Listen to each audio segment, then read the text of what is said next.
Holy moly! 8,000 subscribers in only 3 months of uploading videos. Man, I'm so shocked. Trust me when I say, this isn't my first channel I tried to build. No, I've made countless channels. I've had hundreds of different ideas for channels. I've made so many videos I thought would instantly get a bazillion views, and I'm just going to be living it up in some fancy mansion. But obviously, that's not exactly realistic. I just had too many ideas for my own good that I gave up before I even developed the ideas through. I did, however, make a channel that I felt so deeply in my heart was going to be a success, and that it was going to free me from my wage slave job. This channel was basically me making Wimpy Kid pages, but in video form. Yes, I ripped off Diary of a Wimpy Kid to try and become rich. Maybe that's why it failed, because people saw that I was just piggybacking off of someone else's idea. Regardless, I made many videos from this Wimpy Kid ripoff series. So today, I thought I'd make a big 8,000 subscriber special showing all of them off. So, grab some popcorn and laugh at my silly videos from 3 years ago. They are funny but cringe at the same time. I'm about to say something that a lot of people will consider to be extremely offensive. So offensive that I may be cancelled before I even hit 2,000 subscribers. I'm going to ruin my YouTube career before I even begun it. Hopefully at least I'll be able to write a catchy song out of it before being hated by everyone. Okay, are you ready? Are you ready to be butthurt and offended by my apparently offensive comment? Hurry up and get on with it! Okay. Here it goes. Black people like chicken and watermelon. No, seriously, how is that offensive? Who doesn't like chicken and watermelon? That's like one of the best fruit and one of the best meat you can eat. What racist piece of was that home thinking? Okay, what can I say that will really piss them off this time? Ooh, I know. Hey, guys, guess what? You two like eating chicken and watermelon. Like, what the hell? Now I'm gonna do something to you that I bet that you'll get really butthurt and offended over. Are you ready? Here it comes. How is the middle finger offensive? It looks exactly the same as all the other ones. Here, look, I'll show you. Okay, here's the rude finger, right? Butt hurt, aren't you? I bet you need some butt cream for all that hurt that I inflicted onto you, right? Okay, now tell me if this will give your butt a hurt. Well, did it? Well, it shouldn't, because it's my pinky finger. Okay, now try this one. Ooh, ow, you must be hurting so badly with that butt hurt you currently have. You must be so offended by this. No? You aren't offended by it? Well, that's strange, because guess what? It is the rude finger. Just admit the only reason you're offended by this is because others told you that it's offensive. What a bunch of sheep. The only reason people are offended by the rude finger is because they heard that they should be offended by it. Can we please stop being offended over a finger? Why is the rude finger offensive anyway? Let's ask ChatGPT. Well, that was a terrible answer. It's offensive just because it's considered offensive to people. Like what? Okay, fine, whatever. I'll just Google it then. Why is the rude finger considered offensive? We're offended by the rude finger because it looked like a penis. A lot of things look like a penis. I don't find eggplants offensive. I don't find hot dogs offensive. I love hot dogs. I don't find my ex's new boyfriend offensive. I mean, I do, but not because they look like a penis. When I was a kid, my dad told me that in some war, one side captured a bunch of the opposing side and cut their index finger off so they couldn't use the guns to shoot.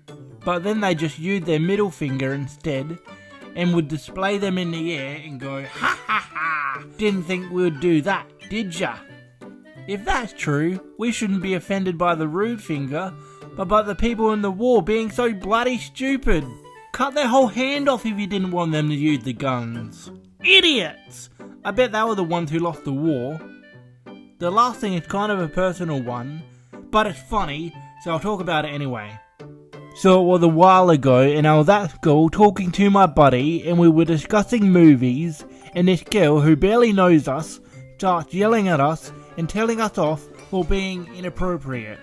Well, of course we had no idea what was going on, because we weren't being inappropriate at the moment at all. Yes, we usually were inappropriate, because we were two young boys who just found out there are better things to play with than Legos. But at that moment, we were completely innocent, talking about movies that we saw. Well, it turned out the girl thought we were talking about boobies. Movies, boobies? Sound similar, right? Sure. But even if we were talking about boobies, mind your damn business! As if she'd never talked about wanting to be riled by some hot guy before, some celebrity. If I, a male, wants to talk about boobies, let me talk about boobies. Who are you, the conversation police? Hey guys, guess what? I have a Discord now. Okay, back to video. People really need to stop being so offended over silly things. If you can all do that, then, I don't know, one Mr. Beast bar for each year you've been alive. I'm sure everyone picked up a controller once in their lives, and if you haven't, then obviously I don't need to tell you what this is. Level 1. We have people who don't even know the difference between an Xbox, a Wii, a Switch, or a PlayStation. They're all PlayStation to them. They question why we don't just make it simple and just put out one gaming system that plays every single video game. They refuse to touch a remote.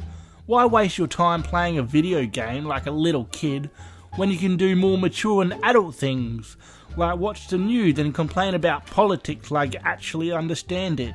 You know what game they do play though? Checkers and Uno. Level 2. We got people who know the difference between an Xbox and a PlayStation, but they still won't try it. They're sick of hearing their cousins talking about Fortnite and Five Nights at Fridays and Minecraft. It all sounds so boring, not interesting at all. A game where you sit at a chair watching a computer screen while scary characters come up to you and give you a jump scare. I could just get that from watching a scary movie. Or that game Minecraft. You cut down a tree to make wood so you can make an axe to cut down a tree faster. You dig for diamonds just to make a diamond pickaxe so you can dig even quicker. Makes no sense. Video games are too weird, I'm never playing them. Level 3. They'll play Mario Kart with you if you give them a controller to use. Sure, they'll ask to finish the race, but they still had fun. Will they buy their own console? Hell no! Way too expensive. They prefer to just watch people play video games on YouTube. Basically the same thing as actually playing. And they also save money by not buying all them games. Level 4. Now we have actual video game players. You ask them what they play, the Xbox or the PlayStation, and they'll tell you, I play the Wii! You should watch their mad skills at Wii Tennis. Sometimes they'll mix it up a bit and play some Mario and Skylanders. But they're only allowed to play until 8:30, then they'll have to go to bed, because it's their bedtime. Level 5. Minecraft is their passion, they're always on the servers playing the Hunger Games and the build battles. They spend their whole school holiday playing Minecraft. Their friend group keep talking about starting a Minecraft YouTube channel together and become billionaire Minecraft YouTubers with a mansion that they'll live in. But that never ends up happening. Level 6. These people either have a PlayStation or an Xbox. If their mums don't kick them off to go to bed, they're usually up all night playing hardcore. Usually sporting a eat, sleep, game and repeat poster in their room. Their pop vinyl collection mostly consists of video game characters. Sure, you may think I'm wasting my money buying them all, but the thing is, they're collectibles, so they'll be worth thousands in the future, I'm sure.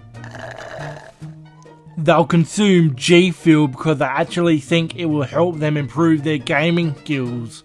And also it has the words dietary supplement, so that must mean it's good for you. Dieting while I'm playing Fortnite? Who said going to the gym was necessary? Not me. Look at them losers wasting their time going to the gym. Level 7. A terrible earthly smell comes from the bedroom. A beast who hasn't left the gaming den in hours cries out curse words and racist slurs as the 10-year-old's voice from the headset cheers after capping him with a gun. The beast finally leaves his natural habitat when he hears his mother leave the house because he doesn't want to be asked again to take a shower. The gamer is angry that there's nothing to eat. He pulls out his phone and texts his mother if he can get some KFC from Uber Eats. He makes his way to the den after finding a can of Coke. His gaming fingers have been working hard. He needs to hydrate. Level 8. Used to always be broke because they always spent their money on game currency to buy better guns and suits. Now they're broke because they spent so much time in their room they forgot what day it is, and now they lost their job after not coming in for a week. Oh well, more time to game. Leave your gaming chair to go pee? No way. Just use one of them empty bottles on the floor. The grinder level up cannot stop at nothing. Yes, finally, after 5 days and 22 hours, I've finally leveled up to 206. The gamer hears a knock on the door. His mother begs him, Please take a shower, please. The door won't keep the smell away any longer. Mother, I don't need to shower. I just used my Axe body spray and deodorant. Now go away and let me game. I'm about to level up. Level 9. The gamer man-child hasn't looked away from the screen in 24 hours. His fingers so numb he can't even feel them, yet he still plays on. So physically out of shape, he can't even leave his bed, which is fine with him. The bed is where he games anyways. He made himself a nest out of the empty Dorito bags and cans of Monster Energy drinks. You probably don't even think, or you don't want to believe that this type of dude exists. Well, he does, but you'll never see him, because he hasn't left the house since dropping out of high school. A job? Ha! He doesn't need a silly job when he can just mooch off his parents forever. He tells his mummy what he wants, which is just the same old junk food day after day, and she goes and gets it for him. Yeah, he has a girlfriend. Only ever talked on Discord though, and she hasn't actually seen his real face before. How does he get any sense of self-worth? Well, when he levels up on Fortnite, of course. He's given up on trying to have a happy life. He's only happy when he's in the game world. Why try anymore? Level 10.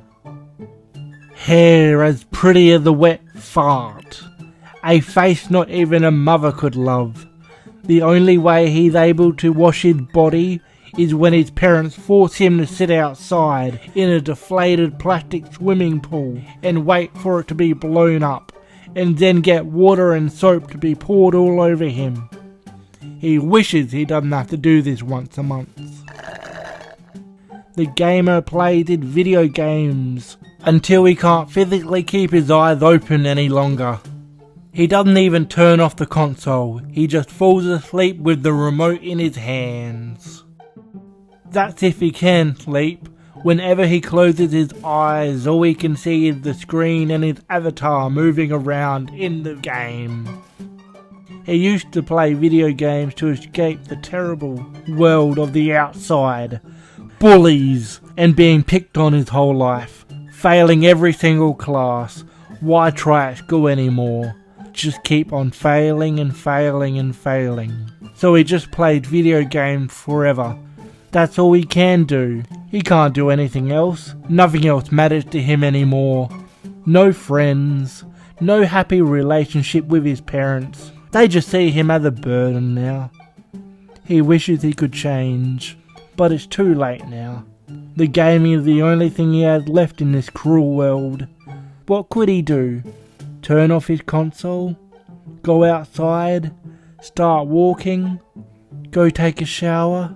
Move on from gaming and try to make something of it? Oh look! A new Fortnite update! Yes! I know what you're thinking. Noah, why are you making a video talking about ugliness? You're so ripped and sexy. How would you know anything about this subject of ugliness? It's madness you'd think you'd be able to make a video such like this. How dare you? First off, oh thank you so much, what a lovely thing to say. And secondly, there's something you should know about me. I used to be ugly. What? Not just regular ugly either, I mean real ugly. Bottom of the ugly scale. Fell from the ugly tree where I hit every single branch on the way down. Then a bird shat on me. I must have done something terrible in my previous life to deserve this BS. Like hell, people talk about pretty privilege and shit, but no one talks about ugliness disadvantages. It goes way beyond not being able to get a girlfriend.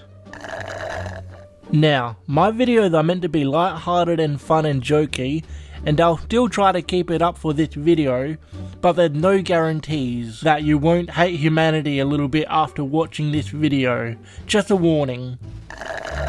I think the first time being treated like shit because I was ugly was in primary school. We were doing some type of gaming class where we made a giant circle and had to hold hands, and of course the girl standing next to me wouldn't want to hold my hand, acting like I was some type of disease. My hand was gonna poison her or something. She was happy holding hands with the other people, but not my hand. God's sake, the teacher even forced her to hold my hand, and of course she made a big song and dance over it. She even started to cry. It's not just kids that treat ugly kids like shit when they're ugly, it's adults too. You ever notice how sometimes some kids get punished worse than others, but you don't understand why? If a nice looking kid did something naughty, it would be treated more like, I don't know how to describe it, like, oh you, little rat bag you. But if you do the exact same thing being an ugly kid, they act like you just set fire to the building. It's not fair. It's not like I could control what I looked like at that age. I didn't know how to make myself better looking back then.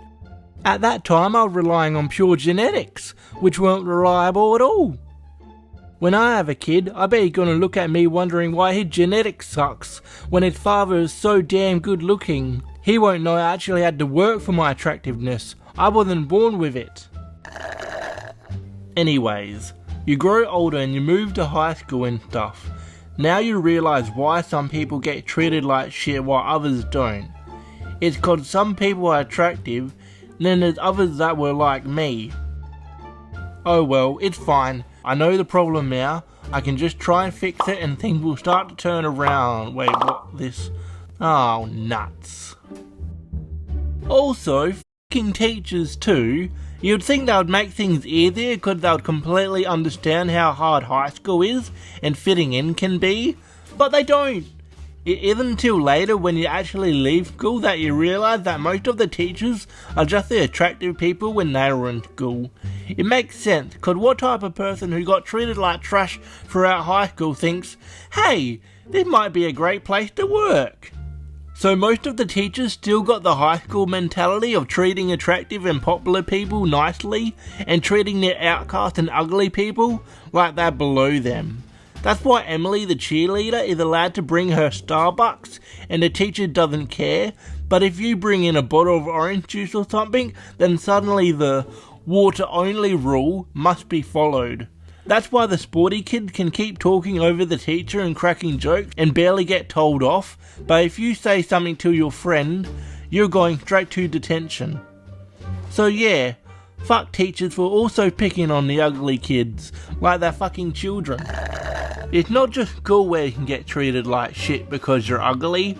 This needs to be pointed out. I hate to break it to you, but go to your local grocery store when they got people filling the shelves.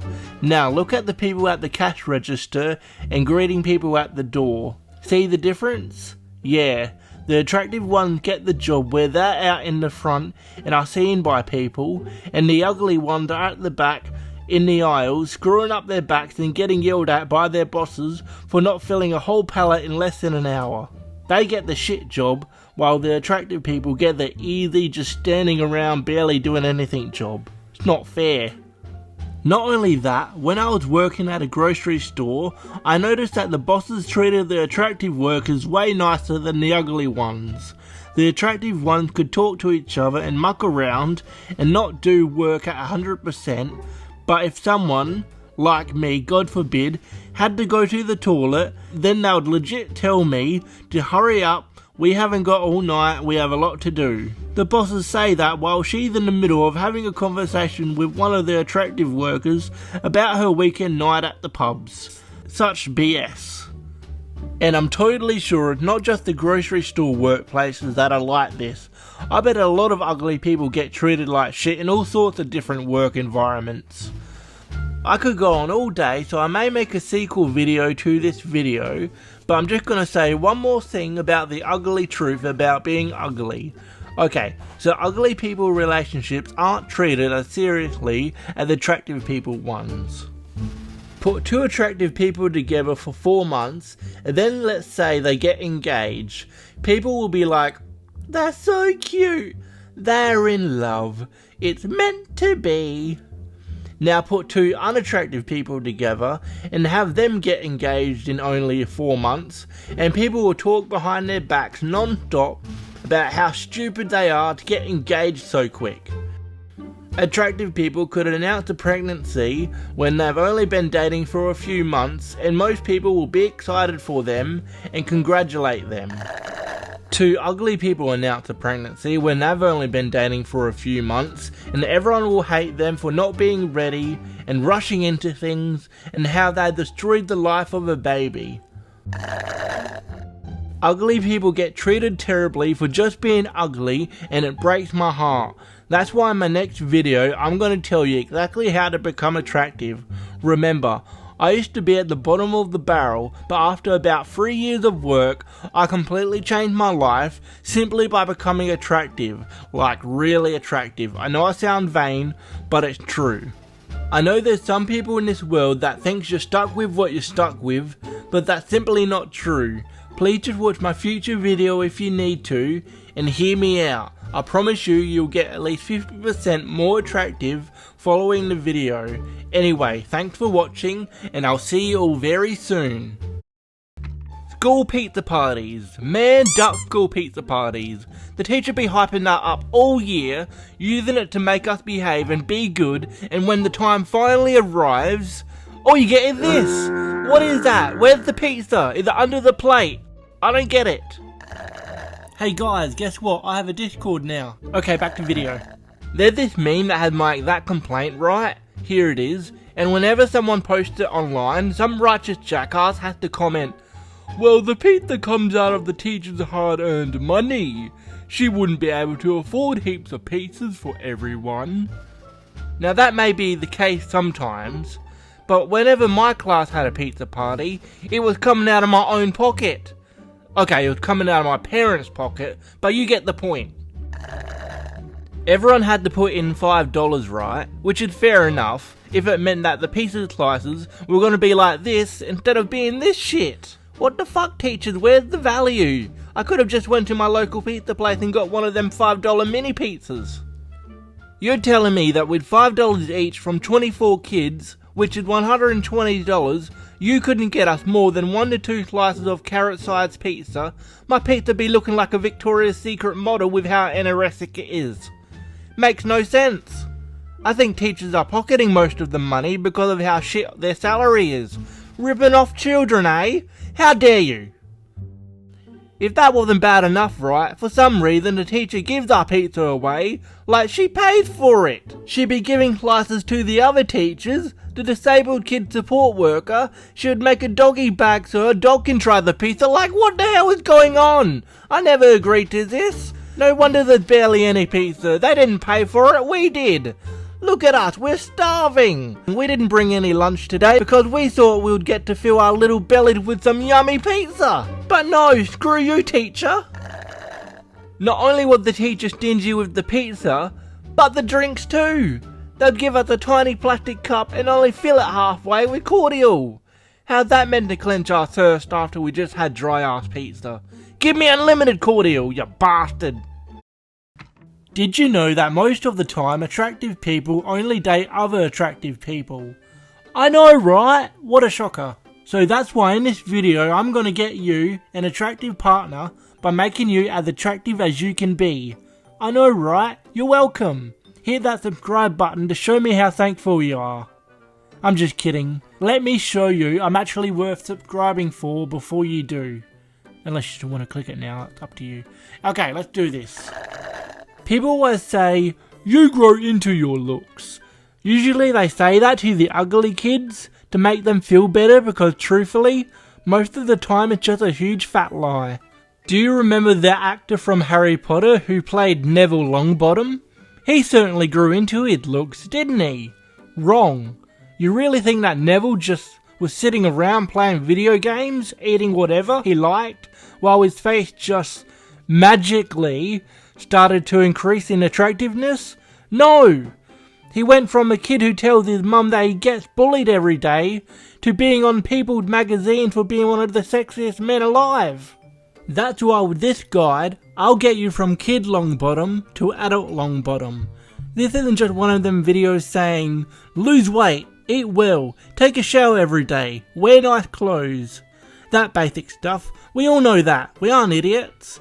Obviously we gotta be clean and you gotta be healthy if you want to look your best.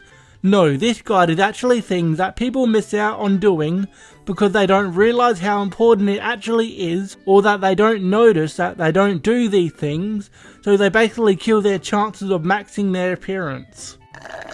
Hey guys, guess what? I have a Discord now. Okay, back to video.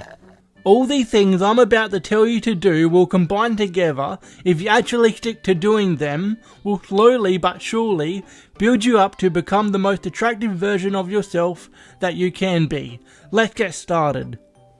Cold showers. Now I could list the many reasons why you should start having cold showers instead of warm ones.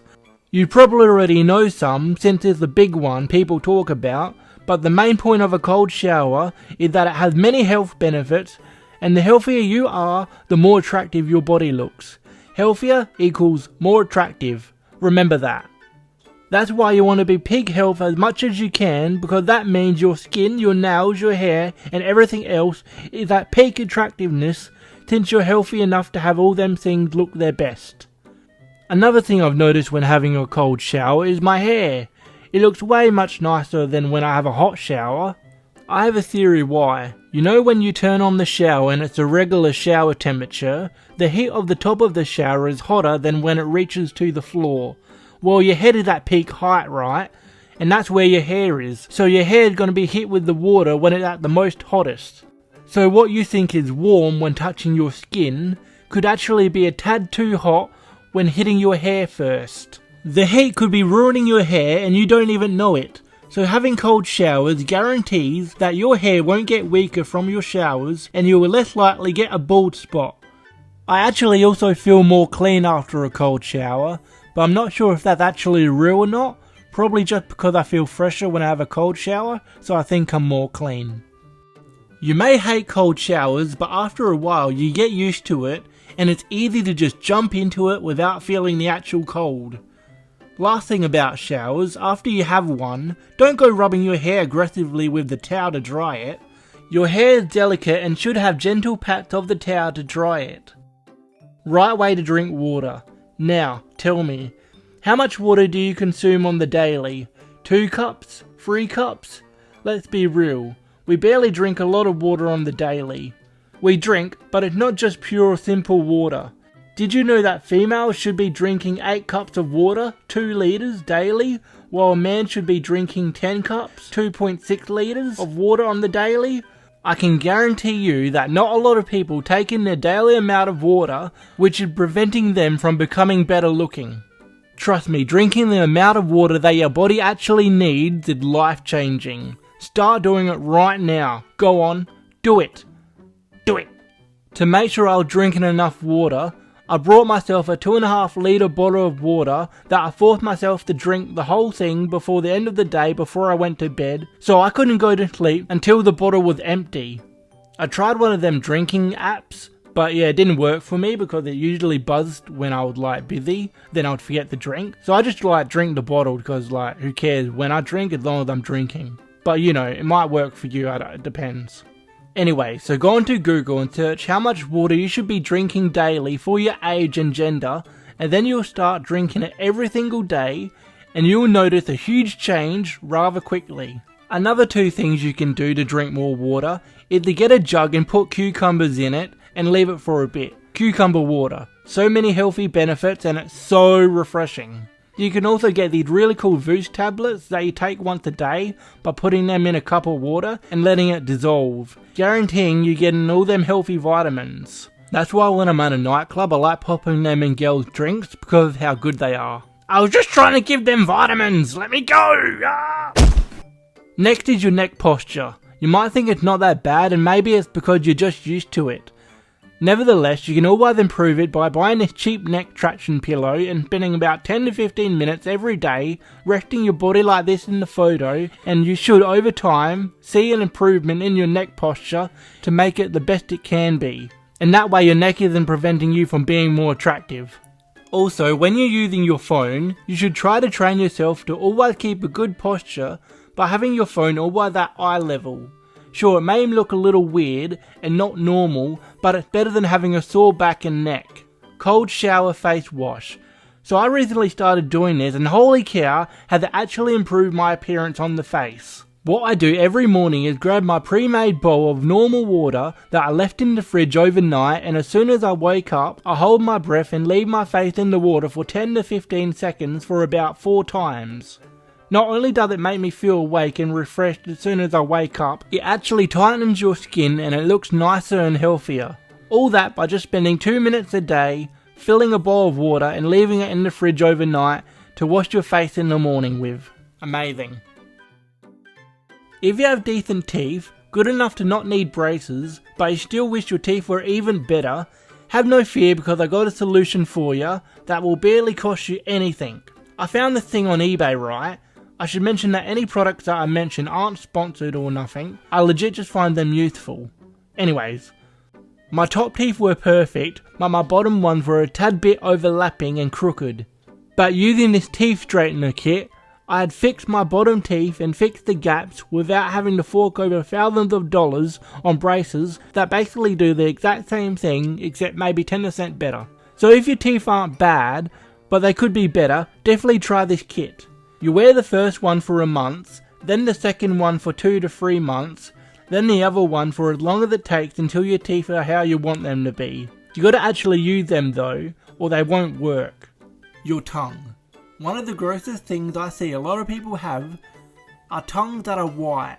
Disgusting, and I'm a man. Imagine how a woman feels when they see them. Get yourself one of them teeth cleaners and scrub your tongue at least once every 2 days. Okay, now let's move on to your clothes.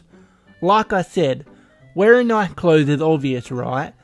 But I'm about to tell you exactly what type of clothes you should be wearing, mainly what colours you should be wearing, using colour theory. Artists use colour theory to make their art stand out and to be eye-appealing. Obviously rules get broken with it, but you gotta know the rules to break the rules. Anyway, so let's give an example of the type of colour clothes this ginger guy should wear. Hello? This guy is pretty pale and he has bright orange hair, right? So you'll want to look for darker colour clothing for him to contrast with his brightness. If you were to put bright red on him, he'll actually hurt your eyes because of how much bright colour there is on him. Even his glasses. Give them here, come on, and wear these ones. You may think your gold glasses will make you look cool, but they don't. Your skin is too pale, the bright gold just hides in your skin and makes your whole face too bright. Dark black glasses is what you need. See? Much better. Now let's do one with someone who has darker skin and dark hair. Now this is the type of person that should be wearing golden glasses, or at least wear glasses that are bright colours like purple and white. See? So simple. Another thing with clothes is you shouldn't wear anything too complex. You bring attention away from your attractive face, which sucks. This is the stuff you should wear, and this isn't. Also, don't you dare wear anything with anime on it, especially with a female anime girl. I don't care how innocent the anime is. Most of the people don't know nothing about anime and just assume that an anime girl is something you find attractive and therefore they think that you're weird and creepy. There was legit this dude at the gym today who was wearing anime with like, you know, a young looking girl in very, you know, revealing clothing, and yeah, he definitely looked like a creep to me. No more anime clothes, no more over complex designs. If it's something that a kid would wear, don't wear it. I don't care that it will actually fit you. Don't do it. Make sure you smell nice or nothing you're doing will matter.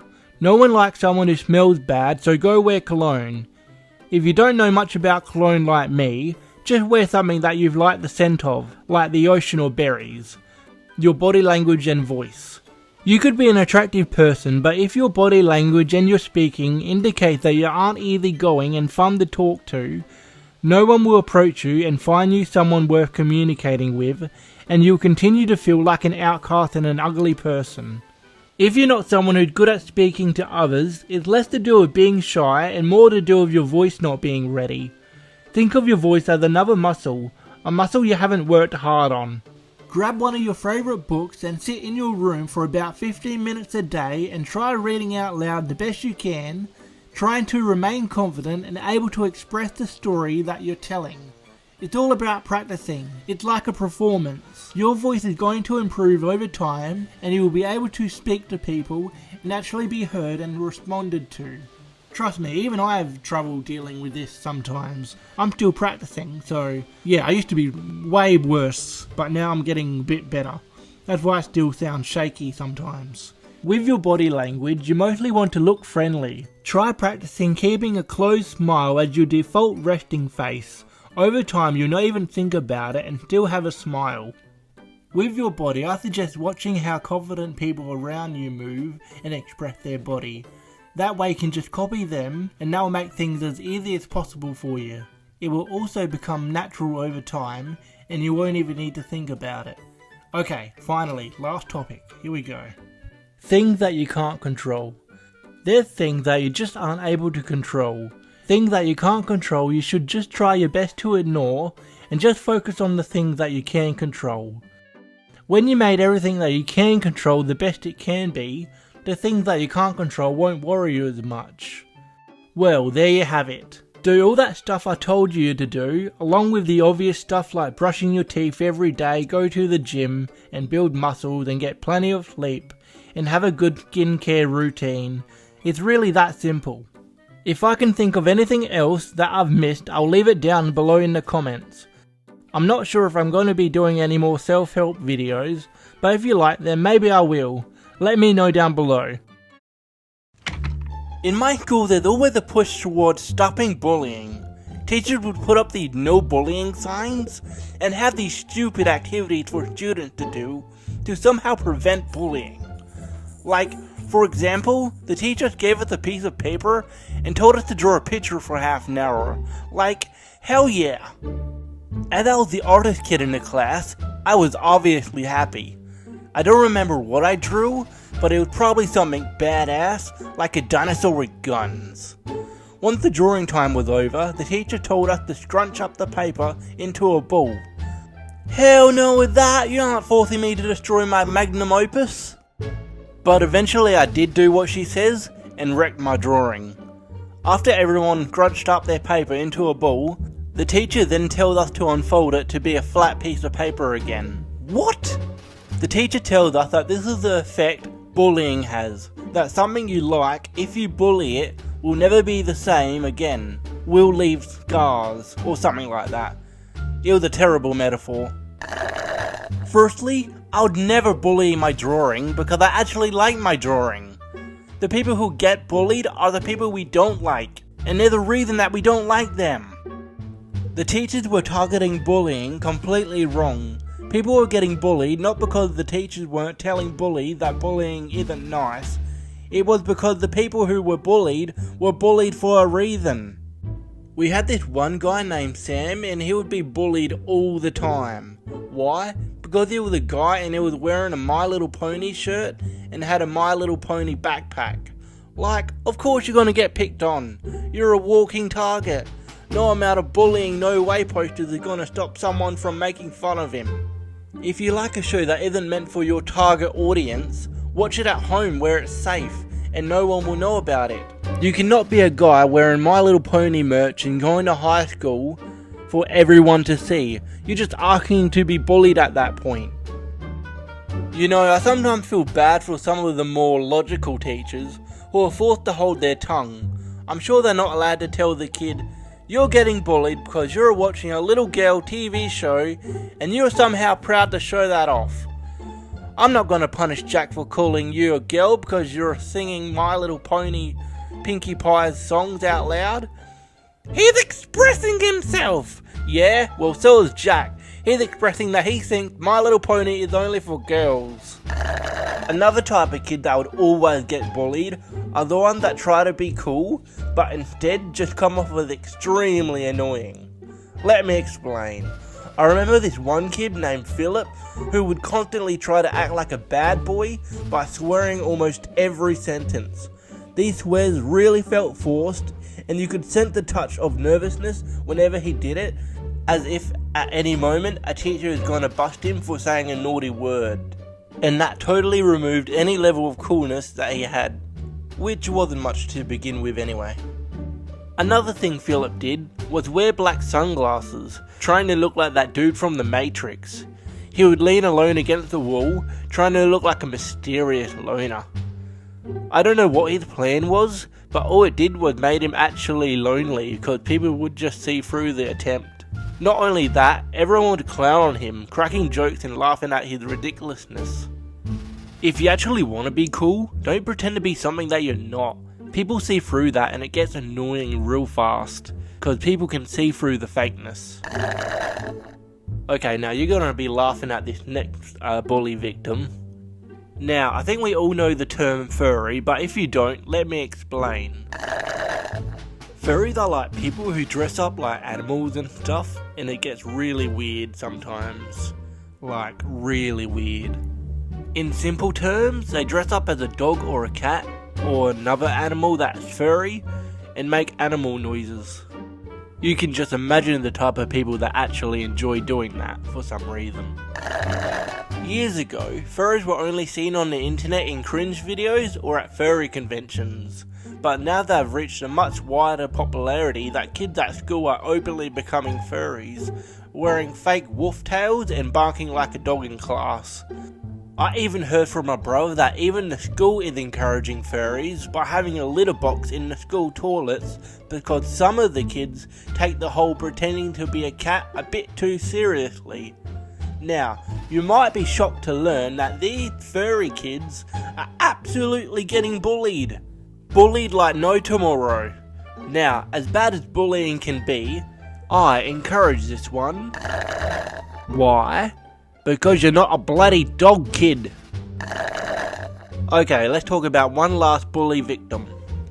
This bullied victim was the kid that would take his favourite entertainment way too far. Pokemon, anime, the YouTubers that they would watch, whatever it was at the time, that was their whole personality for the month. They didn't have their own personality. They were the personality of that entertainment that they loved. Since that character or YouTuber is cool, then if they acted just like them, then I guess they would also be cool. This goes back to pretending to be something that you're not.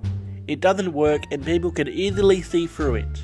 This one kid at my school named Peter was basically in love with Diary of a Wimpy Kid, back when there was only like 6 or 7 books, and would constantly draw Diary of a Wimpy Kid drawings and acted like a wimp. I guess he somehow saw Greg as cool, even though the whole character wasn't meant to be cool. I mean, it's in the name, Wimpy Kid. I'm not saying liking Diary of a Wimpy Kid is bad or anything, obviously. Look at my drawings, I definitely took some inspiration from them books. But this kid would carry his journal around everywhere and would write about his life and how it sucked and how he would be bullied just like Greg does. Because he acted like a wimpy kid, he got treated like one. Someone would steal his diary and he would have to go tell the teacher to get it back. Bullying sucks, but sometimes there's a reason a certain type of person will get bullied. Instead of just hanging up no bullying signs and simply telling the students that bullying is bad, like they don't already know, why don't you just grab all of the students who complain about being bullied and help them become people who won't get bullied? It's at least worth a shot.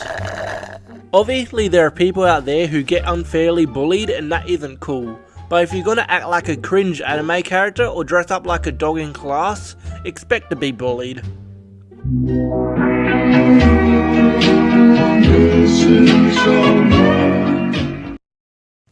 You know, sometimes you do something that's a bit stupid and think, damn, I'm kinda dumb. But then when you go to school, you realize that you're nothing compared to a lot of the other kids in class. I hate to be mean, but there are a lot of dummies in school who say the most face-slapping things that you almost can't believe your ears. Here's some of the things that have been said in class. There was this girl in drama class named Sophie who was always saying the most bizarre things, but none of them came close to this. She said, "I can read minds, you know." Sophie and this kid named Jack were partners on this task where you had to perform a scene from a chosen book by reading the scene and then writing it in a play script and then perform the play together. Sophie was trying to read the book to Jack, but she isn't a good reader and was having a hard time trying to get through the page. And then out of nowhere, Sophie told Jack that he'd being an asshole, confusing him. He was just sitting there listening to her attempt to read a book. She said that she could read minds, and when asked what she means, she said that she could hear what Jack was calling her, which was calling her dumb for not being able to read well. Jack told her that he never thought she was dumb, but Sophie insisted that she could read his mind because she was hearing a voice in her head calling her dumb. Jack promised to her that he didn't think that and she was just imagining things. "But I heard the voice say it," she said. Well, it turned out that the voice that Sophie was hearing was her own thoughts and that she thought that it was other people's minds that she was hearing. I guess she was just self-conscious about her own reading ability and therefore called herself dumb. Okay, number 2. So this one wasn't actually in school, but in junior school, so students were still pretty young and expected not to know much, as they do now, but it's still pretty funny to remember.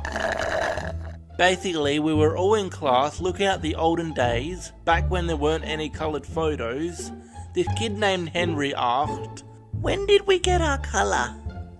The teacher asked what he meant, and he then asked, "When did we invent colours?" The teacher was still a bit confused, and then asked him to explain what he meant. "When did we stop being grey and went to colours?" Finally, the teacher understood what he meant. Apparently he thought that back then the world used to be black and white because every photo taken from back then, in them days, were in black and white. The teacher told him that everyone was in colour and that coloured pictures just weren't invented yet. Okay, number 3. I almost couldn't believe my ears when I actually heard this one, but this girl named Amy actually said this. "The sun is the moon, but flipped when it is night time."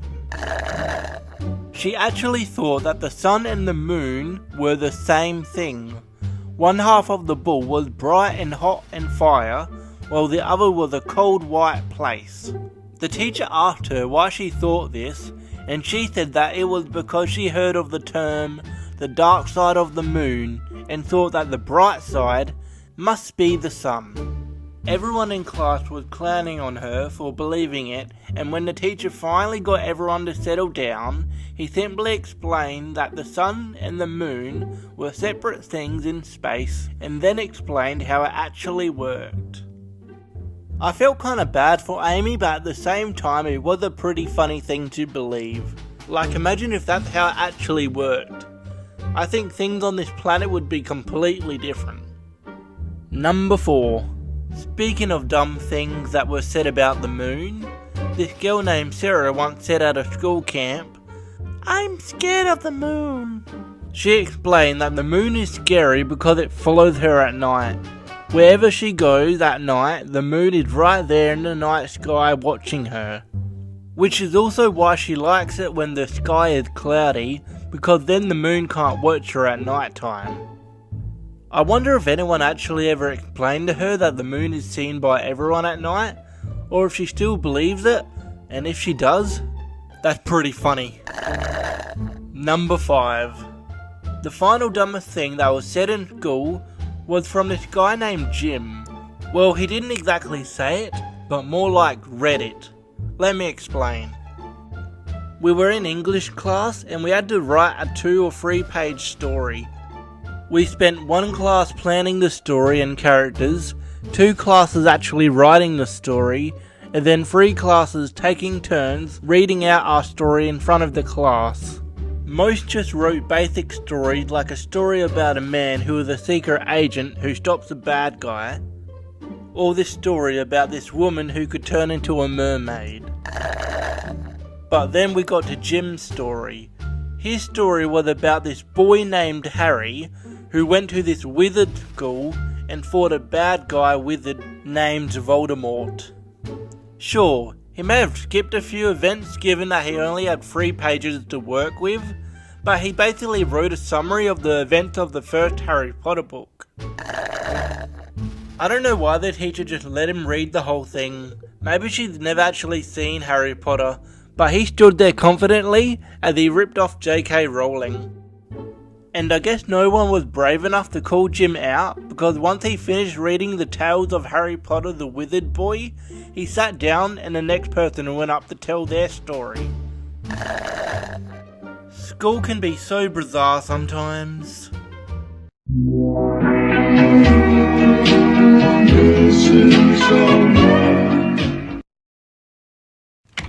Human beings have so many different mating tragedies, like wearing nice clothes, driving a fancy car, having amazing humour and being able to crack funny jokes.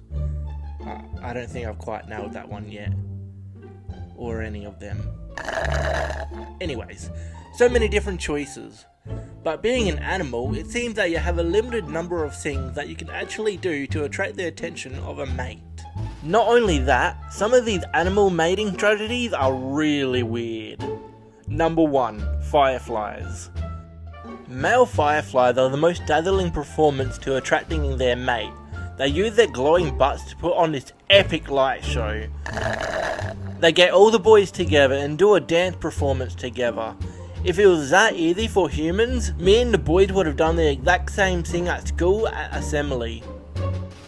Number 2. Bowerbirds. Male bowerbirds are the construction workers of attracting a mate. They build their weird architecture towers out of sticks and twigs to show off how impressive they are, and use the structure as the perfect place to mate with, well, you know, their mate. Too bad the only structured buildings I can build are made out of Lego, or I'd probably give this one a go when trying to attract a mate. Number 3. Penguins. Penguins are rude cheaters when it comes to attracting a mate. Some male penguin species would steal the stone from other males' nests in order to use it to present and attract their own desired mate. I knew I related to penguins as a kid. I'd always collect these cool stones I found laying around, and if anyone did try to steal them, I'd be pretty pissed too. Not only does the male penguin steal some poor penguin stone, but they use the stone to show off that they're good at picking good nesting materials. If I were the penguin, I'd be pissed.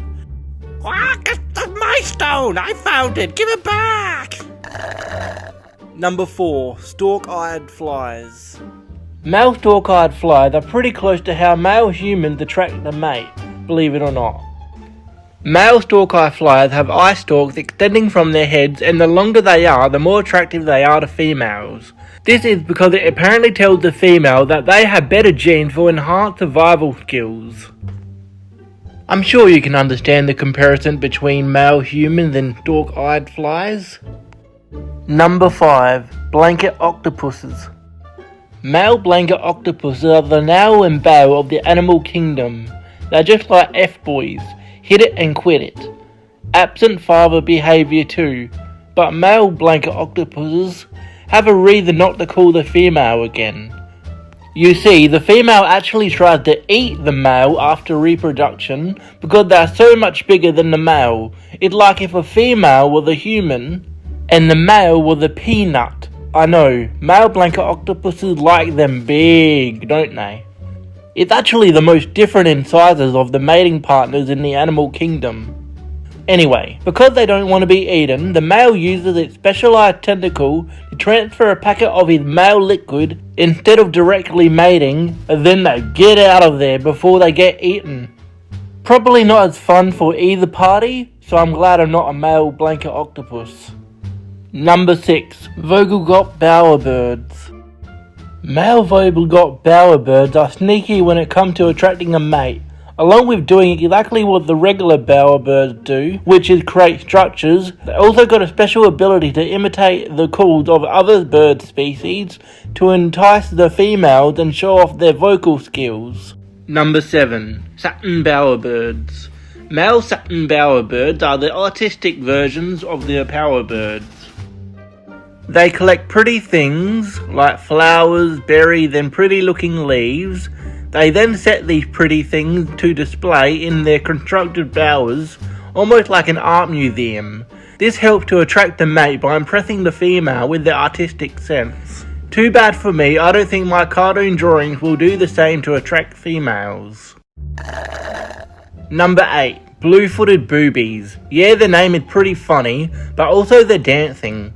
They have a special mating dance where they lift and show off their bright blue feet to attract the female.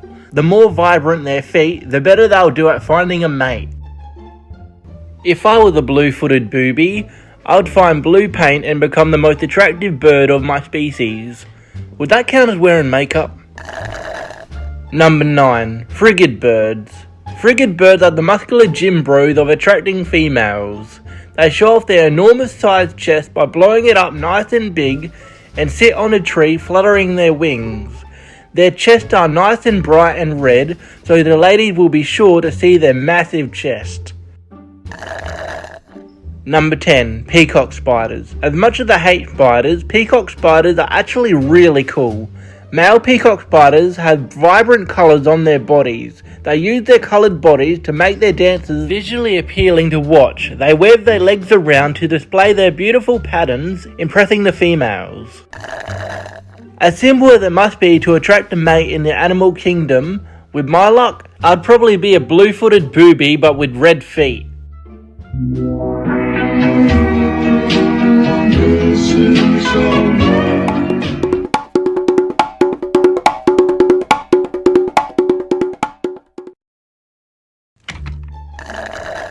Everyone at school has at least tried to be the cool kid at some point. Sometimes they'll succeed, but most times they don't. Most of the time their attempts are actually just pathetic. Like for instance, we always had this one kid that would always have his mum bring him fast food for lunch. Usually a Macca's kids meal or a KFC box. You could always tell that he was feeling like royalty, acting like he was the king who was mixed in with a bunch of peasants at school. Peasants who had to eat their sandwiches and cheese sticks while he had his McDonald's cheeseburger. Everyone would then start acting like best friends with the kid in hope to get a couple of fries or nuggets. We've known each other for so long. And unfortunately for everyone, the only people that would actually share their luxurious food with would be the actual cool people. The people the kid wants to be and hopes to become once they fed the cool kids his chicken nuggets. But that never happens. The kid just gets used for free food and then gets ignored like everyone else.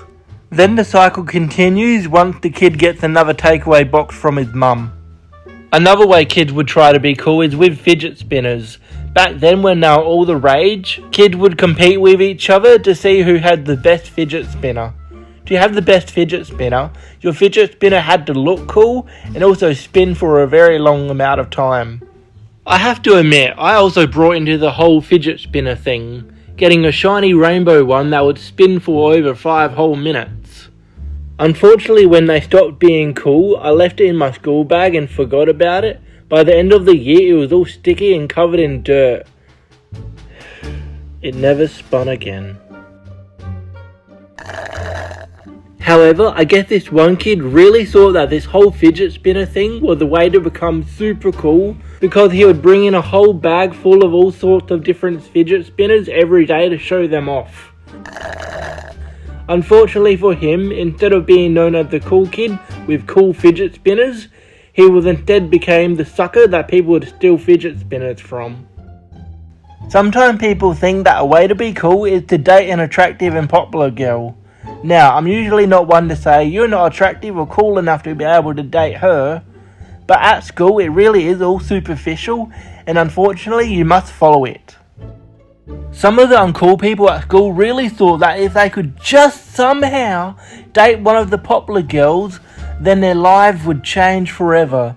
They would be added to the popular people group, be invited to all the parties, and maybe even have some of the other girls at school want to date them simply because they are the boyfriend of one of the popular girls. So they would actually try and ask out the popular girl, and I'm sure you can guess what their responses were. "Oh my god, I thought you would never ask! I had a crush on you for so long. I'm so happy you've made me." Yeah, nah, this isn't a damn Disney TV show. Their reactions were more like, "Ew!" You may feel bad, but in the popular girl's defense, he did only ask her out for superficial and pathetic reasons. She's also pretty hot. That too. Just because guys would ask out girls to become cool and popular, doesn't mean that the girls wouldn't try similar things either. At school, sometimes the girl would try to steal another girl's boyfriend, so they can become the popular one, as school logic tells us that the most attractive and popular guy would only be dating the most attractive and popular girl. So most of the already pretty and attractive girls would try to get with or date the attractive boyfriend of the most popular girl in school in order to replace her as the most popular girl. But usually this pathetic way to be cool just ends up with crying girls, gossip, and drama throughout the popular people. Next we have a girl who would bring in her Starbucks coffee every morning, drinking it loudly and acting like it's the greatest thing ever. She would ask people around her if they would like to try her special drink, saying how she just can't start her day without her fabulous drink. She just needs her coffee in the morning. It's so eye-rolling. There was this one kid named Dylan who thought that if he wore cool clothes, then he would automatically be cool. So one day he randomly showed up wearing a black leather jacket and black sunnies. The leather jacket was way too big for him and just ended up looking like a black withered cloak. But I don't think he noticed because he wore it for almost a month until eventually it started to get too hot and the teachers noticed that he was always looking red and sweating. So they stopped him from wearing the jacket. He still wore the sunnies though, and for the rest of the year that became his personality. And finally we had the class clown. Well, he wasn't really funny, but he sure was a clown. Look, I hate to be a buzzkill, but sometimes the class clown really needed to let us actually learn. This one class clown was constantly making the most dumbest jokes possible, interrupting the class. He never really got any laughs, only he got told off by the teacher, but she was a bit too soft on him, telling him to be quiet instead of just kicking him out for being a class distraction. The dude really thought that he was a comedian and that everybody loved him, but the truth was no one thought he was funny and instead just became really annoying. His goal was to use humour to be cool, but instead it just made everyone think he wasn't. I remember this one classroom where he would just not let the teacher teach for even a damn minute, and eventually she snapped and started bawling her eyes out. I think after that he finally got the message and stopped cracking jokes in class. Obviously people want to be liked and be seen as cool, especially in school, but sometimes people take things a bit too far or try too hard and end up just being uncool. I guess it's a code that's kinda hard to crack because 1 minute fidget spinners are all the rage, then the next minute you're seen as a weirdo for spinning them.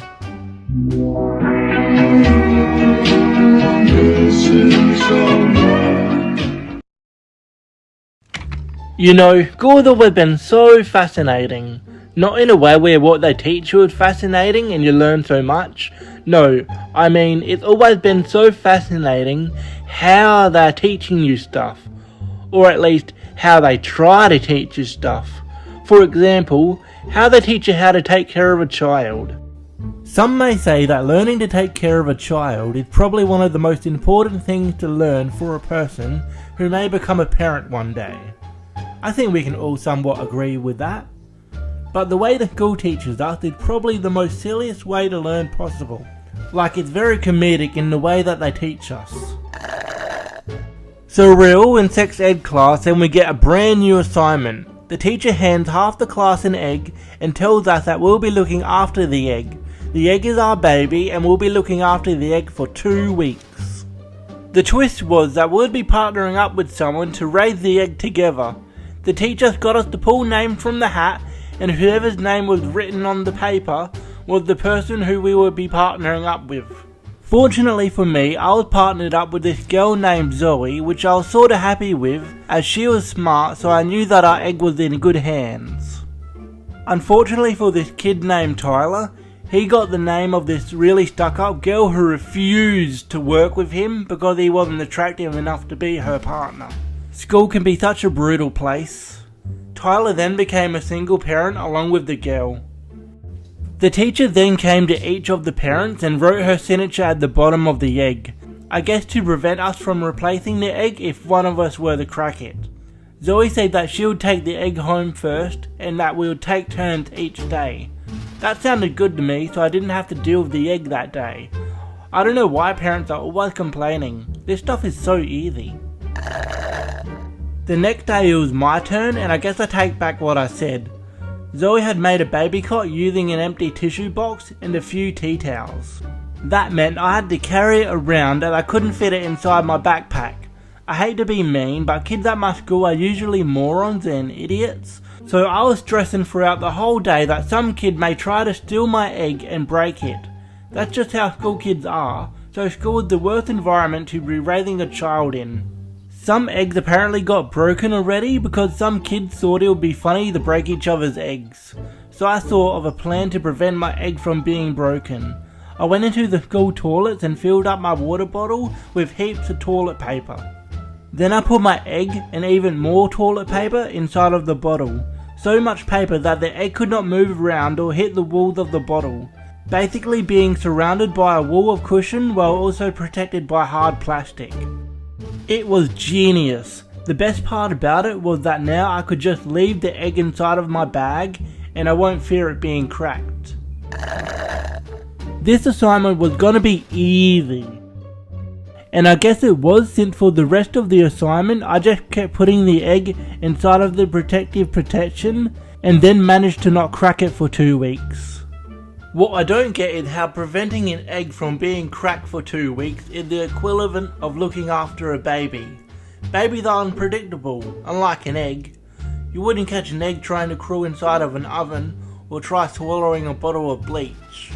All the assignment has taught me about babies is that being a divorced parent must suck because you got someone else judging everything that you do, and if you make one little mistake, you're the bad parent. One time I forgot to bring the egg to school and my parent partner got mad at me. You left the baby alone! Acting like the egg was an actual baby. I suggested she just looks after the baby for the rest of the assignment, but she said that would be cheating.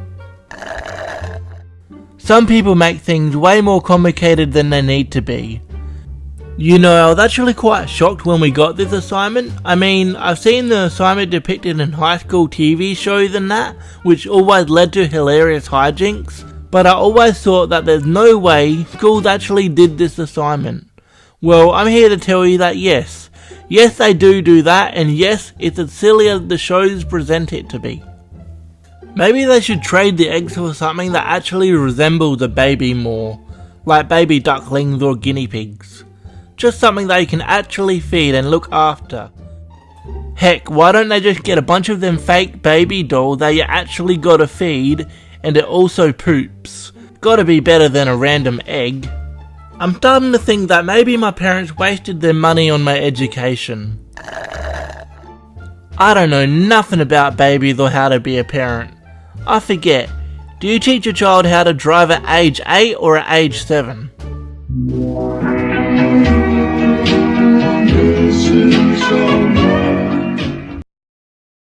Mostly everywhere you go in this world has some structure and rules to prevent total anarchy. But that doesn't apply to the boys' toilets at school. For some reason, it's a completely different ballpark. It's basically a free-for-all war zone where no rules exist. Sure, the teachers do have rules for the boys' toilets, but let's be real, they don't get followed at all. Because it's a place no teachers really go into, because they probably have their own private toilets, and I'm betting it's way more fancier than what the school provides us boys. Because the boys' toilets don't have any structures or rules, crazy and horrible stuff usually goes on inside them. So much crazy stuff that I have forced myself to always use the toilet just before leaving the house to go to school. Number 1. My pants! One time there was this pants thief at school that thought it would be so funny to wait for someone to go into the stalls, and when they pull their pants down to sit on the toilet, the thief would quickly grab their pants from under the stool and take off with them. Usually the thief would throw the pants in nearby bushes because the person who got their pants stolen was too scared to leave the stools in only their underwear. They wouldn't leave the stools until the teachers would come looking for them. This went on for over a month and somehow the thief was never caught. I'm not sure about anyone else, but when this was all going on, I would just take my pants off and leave them folded on top of my lap. I wasn't going to take any chances of being stuck in a smelly toilet. Number 2. Mr. Sandwich. There was this one time I walked into the toilet and opened the nearest stall, and this random student I never talked to was actually sitting on the toilet, pants down while doing a code brown, and all that while he was also eating a whole ass sandwich. You would think that he probably just accidentally forgot to lock the stall, but he didn't react like it, and instead just nodded and took another bite of his sandwich. I then apologised and quickly left the toilets. I knew it was probably best just to wait until school finished that day to do my business. Number 3. You missed. I think toilets are one of the most perfect man-made inventions ever. Like, if we didn't have toilets, who knows how this world would operate. Now, even though the toilet is such a great and easy to use invention, people still seem to muck it up. Like, that's a pretty big hole to aim your piss into, right? Hard to really miss, isn't it? Then explain this and this and this! I swear the boys' toilets are usually always covered in piss and shit. How? How can you miss? It's right in front of you! Like, if this was the hole, yeah, sure, but it's not. This is. You must be doing it on purpose. Please, tell me why. Number 4. Vaping. Ever since vaping became so damn trendy, the boys' toilet had been a hot spot for vape users. I can't stand the artificial smell of vapes. It's as awful smelling as cigarettes. Now, when I'm taking a piss, I gotta smell your dirty ass strawberry flavoured vape fumes. I'd rather smell shit if I'm being honest. At least the smell is natural instead of some Chinese factory sweatshop made smell. I know I probably sound like an old fart, but it's true, it smells like shit. How can you vape that stuff? It's gross. Number 5. That's not lemon hand soap. You know what's not funny? Being pissed on. A few kids at my school would probably agree to that when you hear what they had to go through. Someone in the boys' toilet thought it would be so funny if they got the soap dispensers on the sink and pissed in each of them, mixing their yellow body juice with the hand soap. Whenever someone went to wash their hands, they would get their hands covered in pissy liquid soap, realising a bit too late when they get their first whiff. Like, is this a fetish or something for some people? Why can't we just have nice things? Once the story got around, I brought my own bottle of soap with me to school just to be safe. Number 6. Broken locks. I'm not sure why, but kids were always obsessed with breaking the stool locks to the point that they don't lock no more. We would get new toilet locks, and in less than a week, they'd be broken again. Don't ask me why they would do this, but they did, and it was so annoying. I constantly have to have my leg up, preventing the door from being opened. One time I managed to use a strong stick and create a sort of lock using the metal of the broken lock, but it didn't last for very long. I just wanted to enjoy the few moments of peace I have at this school without having to worry about someone going to bust down the stool and see me in my vulnerable state. Like I said, we cannot have nice things. The boys' toilets at school are always chaos, and I guess that's just something we can't really change because you can't add new rules to a ruleless place. It's a jungle where the animals cut down their own forest. I wonder if the girls' toilets at school are as magical and heavenly as described, because if that's the case, I may have to buy myself a wig and a dress and head on over there sometime. I'm sick of this crap.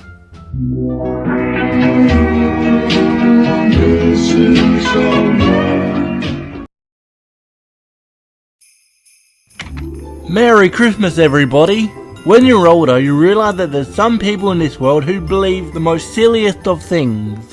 Things such as the earth being flat, that 1 + 2 equals 2, when it actually equals a window, that chocolate milk comes from brown cows, and most importantly, that Santa Claus, the fat dude in red and white who comes to your house every single year to give your family a bunch of free stuff, is fake! What?! People don't believe in Santa Claus? How? Where do you think my PlayStation 4 came from? The sky? How can he be fake? There's images of him everywhere. Where did we get all these images? Obviously we took photos of Santa to get them because guess what? Santa is totally real. I don't know, Noah. I'm starting to believe Santa Claus isn't real. That's nonsense, Billy. Of course Santa is real. If Santa is real, then explain to me how he gets into people's houses when they don't have a chimney. Well, that's obvious. A magic key. My parents told me so. Really? Magic? Is that gonna be your answer to everything? Explain to me how he gets to all of them houses in one night. It takes a whole half hour just to get from your place to the mall.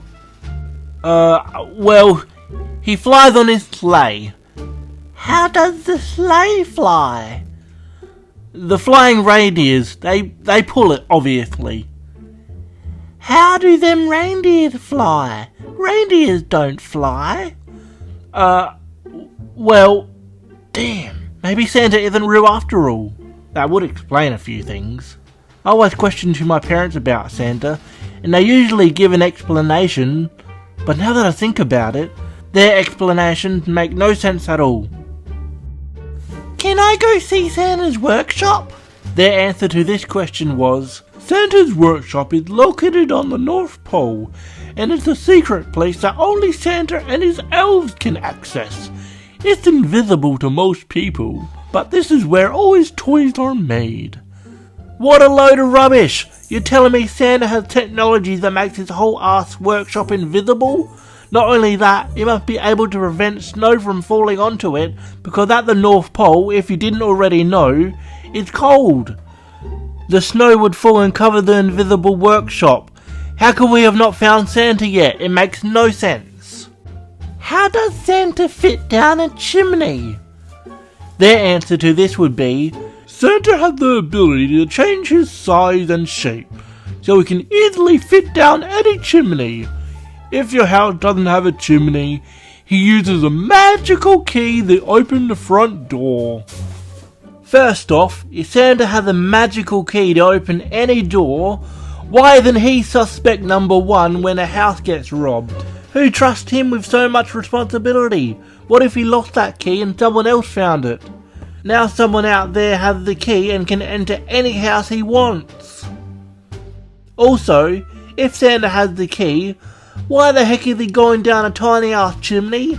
Surely the front door is much more easier than pushing all them damn presents down a chimney. A bike alone would take him a damn hour. Why is Santa fat if he's doing all this extra work? Why does Santa sometimes have different appearances? Their response would be, Santa sometimes looks different because he wants to ensure that children from various cultures and backgrounds can relate to him. His main goal is to bring joy to all children in the world. So Santa's a damn shapeshifter too now, apparently. Are you sure he's magic and not, I don't know, an alien or something? Firstly, he has super speed, which is crazy enough, right? Going to all them houses in less than a day, and now he can just change his appearance. Why the hell is he just giving presents to little children? Not to sound ungrateful, but with his powers, he could be a superhero that actually saves people. His powers are wasted on him, selfish prick. How does Santa know if you've been good or bad? He sees everything. He watches all the children of the world all the time to see if they've been bad or good. What a dirty pervert! I thought we looked down on pedophiles, not celebrate them. Why do we leave cookies and milk out for Santa? Their answer would be, because Santa gets hungry at night, and that way you have something to eat while he's putting your Christmas presents under the tree. Does this fatty look like he needs cookies and milk? Let's change it up a bit and give him a salad. Poor bloke probably only comes out once a year because if he works too hard he's gonna have a fucking heart attack. I can't believe it. Santa turned out to not be real after all. Wait, if it wasn't Santa who gave me my PS5, then who did? Hey, what are you talking about in the new video? How special Santa really is. Merry Christmas, sister. Let's go open your present from Santa. So it's night time and you're sitting in bed starving. You're worried that you won't make it through the night before dying of starvation. You enter the kitchen to see what's on the menu. Your parents are sleeping, obviously. It's 4 AM and they're old. You aren't able to use the microwave as it'll make too much noise.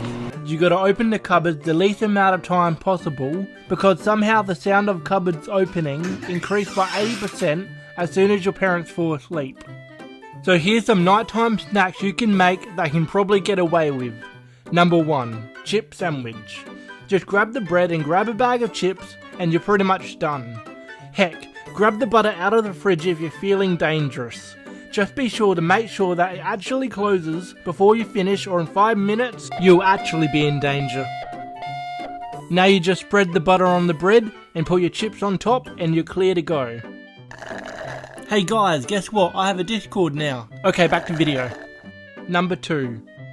If you're looking for something sweet, but you also want to feel like you're eating healthy, boy do I have an easy nighttime snack for you.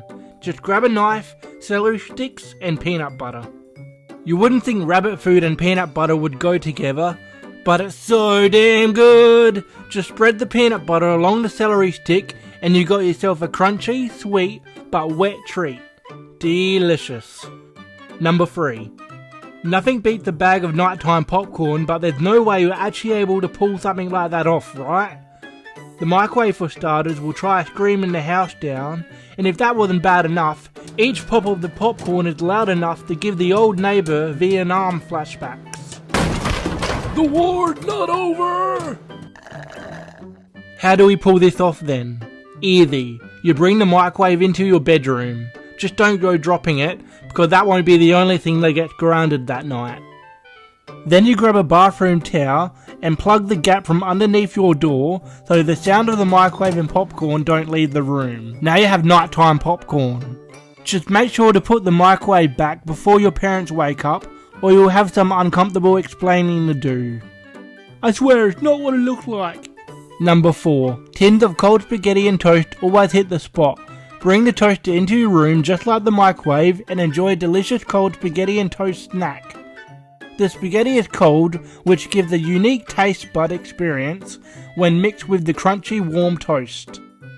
Number 5. If you really want to live dangerously, because you don't want just a snack, you want a whole meal, allow me to help you make the perfect nighttime sandwich that I like to call the sneaky sandwich. Get the microwave and tower. Now you'll need the bread and toaster, slices of cheese and barbecue or tomato sauce, whichever you prefer. Grab the celery and pepper, the butter and a knife, and whatever else you can find that will make your sneaky sandwich even better. First toast the bread in the toaster, spread the butter on and then put the cheese on top and melt it in the microwave. Pour the chosen sauce on top, then cut the celery so it can fit in between the toast. Add whatever else you want to put on top, and then put the lid on and finish making your sneaky sandwich. Enjoy! What does the word funeral have the word fun in it? It's not fun at all, it's boring. 1 minute I'm playing Mario Kart on the DSi, and then the next minute I'm at this big hall place with a bunch of family members all wearing black, including myself, and for some reason playing Mario Kart is inappropriate at the moment. Like, what the hell? I don't want to listen to this random bum talk about Grandpa's life. He was a caravan park owner. He got engaged twice and divorced twice. Like, what the hell are you telling me this for?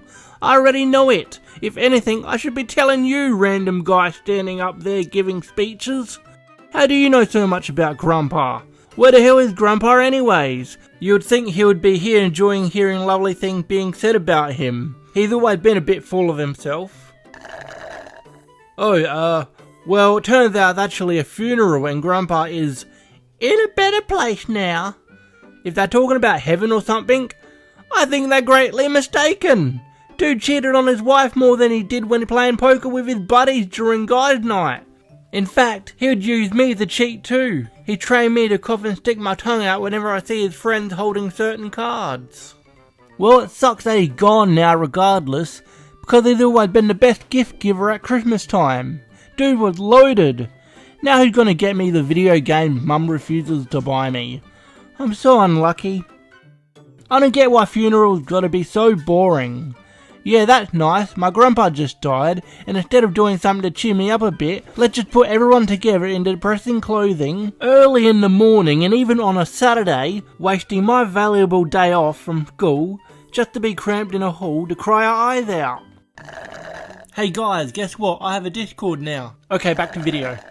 When I die, don't go throw me a funeral, cause I won't care. I'll already be dead. Spend the money you would spend on an overpriced wooden box on something that'll cheer you all up a bit. Or even better, just give me the money a year before I'm likely to die, and I'll spend it on something that'll cheer me up. Cause to be fair, I'm the one who's gonna be dying. I should be the one who gets cheered up a bit. Don't worry, I'll be sure to spend it on something good. When did someone think that funerals were such a good idea? Do you know how many people there are? And we have to have a funeral for every single bum that dies. That's a lot of effort and a lot of money. Usually the richest one of the family who gets stuck paying for the coffin, or the whole family pull their money together for one. And of course the bum of the family, who was actually close to the person, is the one who chooses the coffin, and so they choose an actual nice one. Like, fuck off, no one's gonna see the coffin, it's gonna be in the ground. Here's a cardboard box, take it or leave it, I don't care. I don't want to waste my money on a coffin that's not even going to be seen. When someone dies, they should just be put in a ginormous pile of other dead people, kind of like the dump, and after so long they dig a gigantic hole and put all the bodies in the hole, then build a macas or something on top of it. Such an expense saver. Funerals aren't fun. They cost heaps of money to the people who are still living. Half the time you barely even know the person who died, and worst of all, you can't even play Mario Kart during it. From the kid who bites to the girl who makes your learning life miserable, school seating plans are usually always so terrible. I don't know why teachers did this, but every 2 weeks she thought it would be such a good idea to have everyone switch seats. So as soon as you arrived at class every morning, once every 2 weeks, the teacher would have all of our name tags changed somewhere else, and there will always be a hit and miss of what you're gonna get, or more accurately, who you're gonna get. One time I was forced to sit next to this guy who was always coming to school with a backpack full of nothing. Dude didn't have any of his own pens or pencils, and would always be asking to borrow one of mine. Now I was happy at first to lend one of my pens, I mean come on, it's just a pen. But every day he would ask for a brand new one, and eventually I ran out. He would just end up losing the ones I gave him after each school day. So when I got more supplies from the shops, I wouldn't give him any more. Then he told the teacher in front of the whole class, making me look like an arsehole for not letting him borrow a pen. I tried to tell her that no, I already let him borrow my pens, and he wouldn't return them, but she wouldn't listen. One time I got the special ed kid. Okay, so I wasn't actually the special ed kid, but he definitely should have been. It seems that every class always had that one kid who should have been in the special ed class, but I guess because he was a tad too, I don't know how to say it, not special enough, he avoided being stuck in the special ed class and was put in with us. Regardless of all that, he makes a terrible sitting plan partner, always making weird noises when I'm trying to concentrate. Because he was always so terrible at his work, he would always have the teacher at our table, which sucked because it would prevent me from being able to draw during class time. Or when I was using my phone in class while the teacher was talking at the board, and because the kid would be looking over my shoulder at what I was doing on Clash of Clans, he would be making it so obvious that I was on my phone, so I'd get caught. Another thing is, when I was eating in class, he would beg me for some of my food and then would make it super obvious that he was eating. I was eating like a ninja while he's over there eating like Mr. Bean when he was trying to eat that seafood platter in his movie. Then, when he quickly gets caught, the arsehole has the nerve to throw me under the bus. So yeah, terrible table partner. I wish teachers wouldn't try forcing unlikely friends together to try to make everyone friends with everyone. There's a reason that you're only friends with the people that you're friends with. And it's not even, you two are similar, so you two are friends. It's more, I can stand this arsehole, but I can't stand this arsehole, even though this arsehole likes Pokemon too. It's a whole complex thing, and we all know teachers aren't the brightest types of people, which is so backwards. Like, give us the smartest people to teach us, man. But that's a video for another day. Anyway, the bright-ass teacher thought it would be such a smart idea to put two unlikely friends together, so they learn to be friends and grow in learning people's differences. Seemed like a smart idea on paper, but not in practice. So this genius of a teacher put me, who is still a chubby nerd who'd never spoken to an unrelated family member female before, and this super popular cheerleader girl, who finds nerds gross, together. She thought that this combination would go well. The popular girl spent the whole 2 weeks making me feel even worse about myself because she wanted to make it super clear that she's not happy at all being sit next to a fat, gross weirdo. When she found out I was sitting next to her for 2 weeks, she went straight to the teacher and begged, out loud in front of the whole class, to make me change seats. When the teacher wouldn't budge, she then grabbed sticky tape out of her pencil case and used it to make a dividing line that I wasn't allowed to cross. So yeah, them 2 weeks were totally fun. So thank you so much, teacher, for helping me make new friends. You know that one kid in class that your friend joke is gonna be the shooter when the school shooting happens? Okay, maybe there is a reason my group of friends' humour didn't match the vibe of a cheerleader, and that's why we all didn't have cheerleader friends. Anyways, yeah, I sat next to the supposed school shooter, and yeah, he probably has a terrible home life at home, and hates his parents, who don't show him enough love and take care of him. But I'm just a kid, what am I meant to do about it? The dude to me is just a scary dude who turns your school desk into his personal sketch notebook using a hand blade. He also usually smells pretty bad because he was only using Axe body spray instead of actually showering, so that wasn't fun. I guess I could try to make friends with him in hope that he spares me when the time comes, but it's kinda hard to want to be friends with someone who's writing people's names down in his fake death notebook and stealing your pencils and breaking them. Hey, so do you like video games?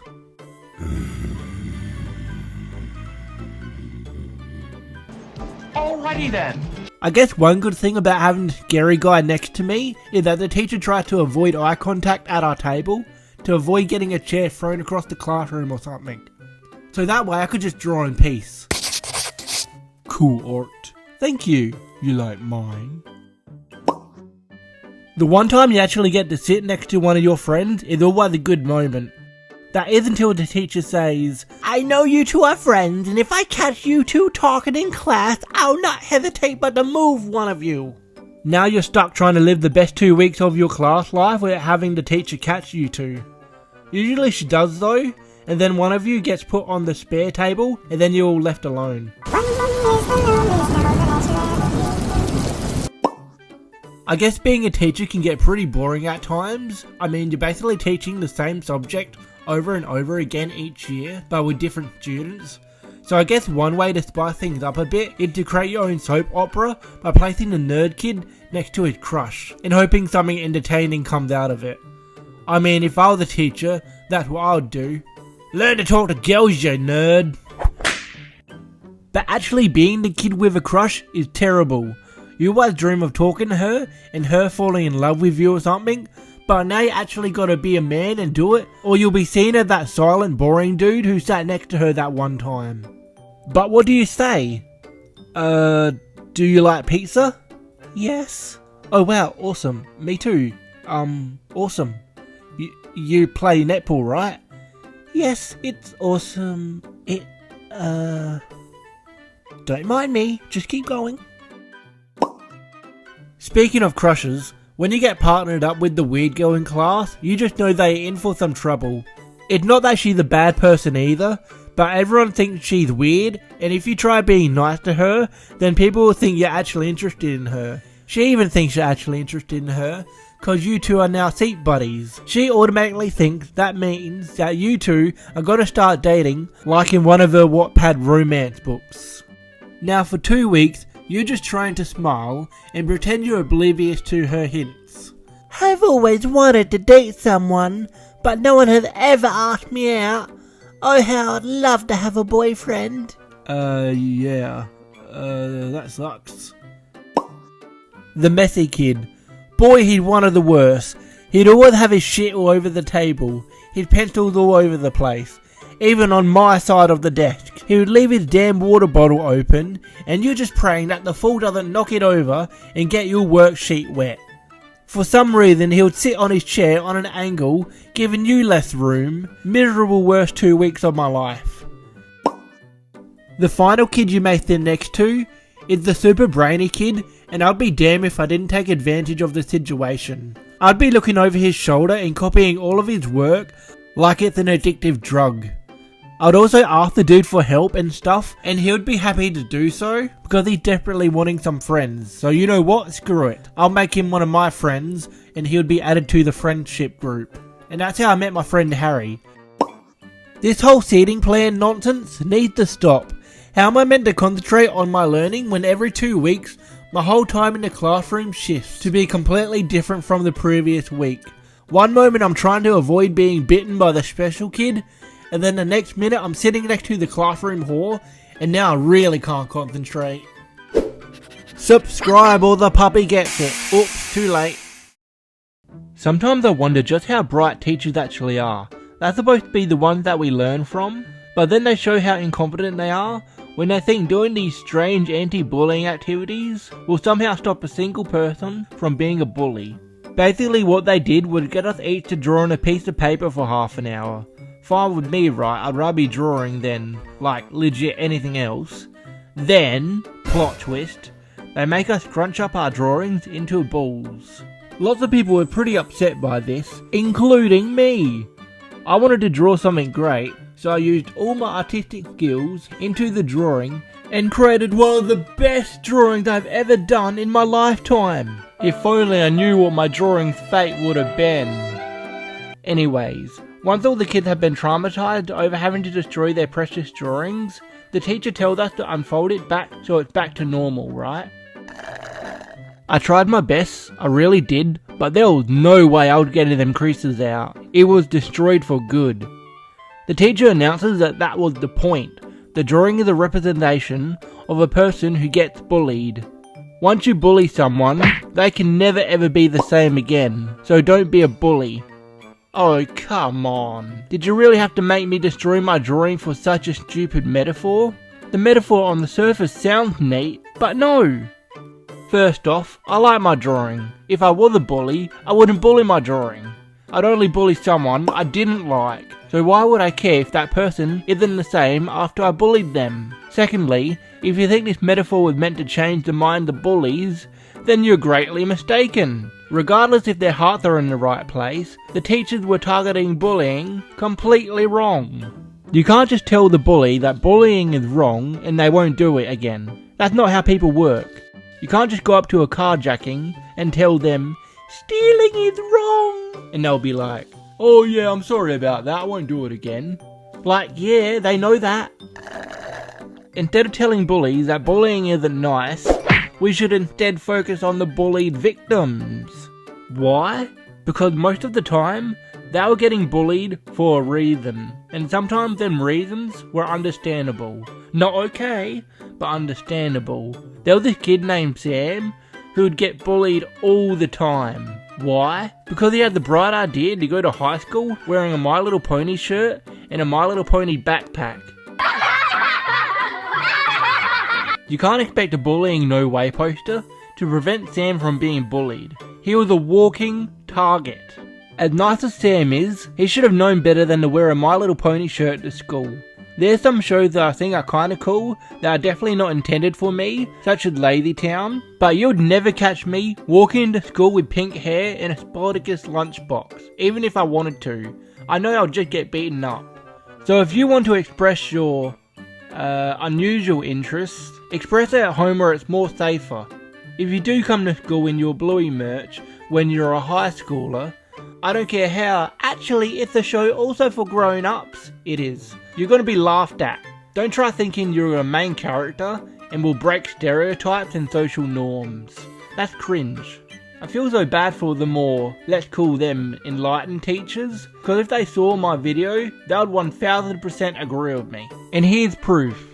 There's this kid that did a stupid thing in front of the whole class and a teacher was trying to save him, stopping the video, but the kid didn't realise, and so the teacher had no choice but to allow him to continue his humiliation. Trevor, you want to speak over it, or just want to, are you just This is what I'm just acting. Oh, you're not going to say, okay. Right. So that's why I was a little loud, so I turned it. I'm sure most of them Chad teachers want nothing more than to take the kid to a private area and tell him that he's a moron for wearing that shirt and to never fucking wear it again.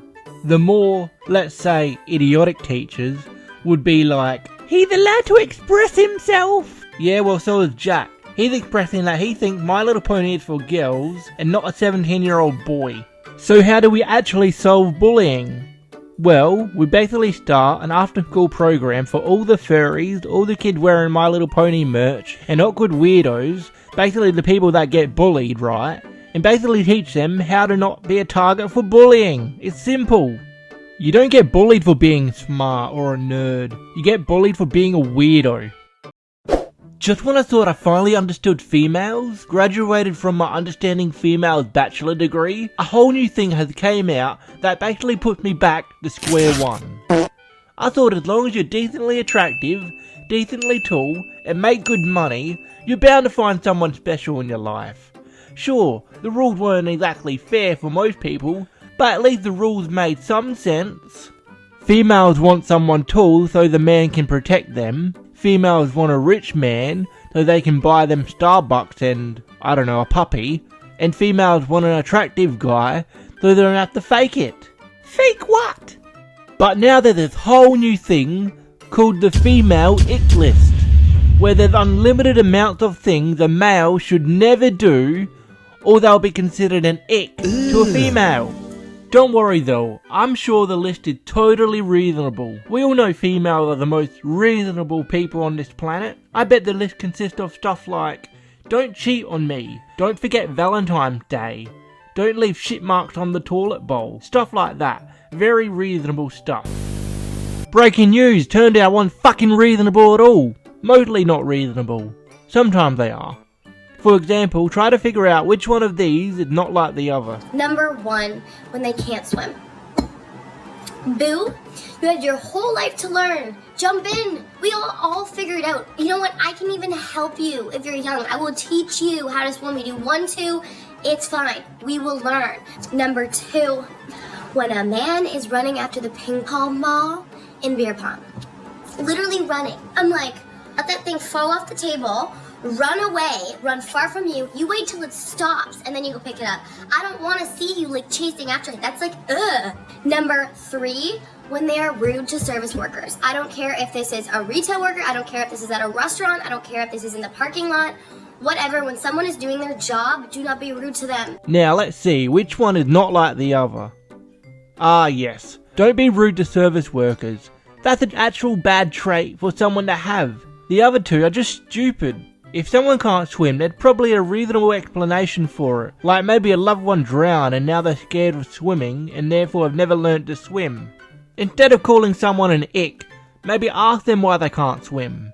Then the other one with the ping pong is stupid too. If I did what you said and let the ping pong bounce away, it could go under a cupboard or something, and now it's even more of a bitch to get. Until someone invents a device that basically gives you the force to have balls come back to you, I'm going to be chasing the ball. I remember this one time, not too long ago, when I matched with this chick on Bumble, who already had me blocked only 2 hours after talking. I was doing amazingly well too, just getting to know her, and she asked for my Snap, and we talked on Snapchat and all that. We planned on having a date, right? The whole 9 yards. But then I made one little mistake that changed everything. I can't remember what it was that I said, but I said something that didn't make sense, like 1 + 1 is 3, obviously not, but I said something stupid, and she corrected me, and I said, "Me tired, me need to go to sleep," in defense of why I said something that didn't make any sense, right? Playful and all that. And then she said, "It's, I am tired, not me tired." I wrote, "Yeah, I know, I was just talking like a caveman for fun." She said, "I don't like it." I wrote, "Okay, sorry." Then she blocked me. I guess talking like a caveman for one sentence is an ick. What with the caveman hate? She was also seriously looking for a relationship too. So good luck to her, I guess. Here's a list of icks from actual females. You might think they're not being serious about them, and they're just being silly, and like, you know, joking and all that. But no, they're dead serious. Here's proof. I was talking to this girl about a month or so ago, and one day I was having a store-bought pizza for lunch, and I accidentally overcooked it, because I was looking at something on my phone for too long, and the pizza was a tad black and burnt, but it was mostly just the top, so it was basically fine, right, to eat, just scraped off the top. I didn't want to waste my money, and so I ate it anyways. But being the fool that I was, I shared to the girl that I accidentally overcooked the pizza to show how silly I am, oopsie daisy, you know that, just like what girls do. And I told her that I was still gonna eat it, and how it wasn't that bad. And then she said, "Eating burnt pizza? That's an ick." Then basically all attraction she had for me went away, and then we basically stopped talking to each other. So yeah, icks aren't some silly woman joke trend, it's real. So in my next video, which is going to be a part 2 of this video, we're going to go through the ick list and see how insane they actually are. So I'll see you in the next video. Cheers. Are you a male and you're looking for a girlfriend? Okay, well let me show you what you have to avoid in order to get one.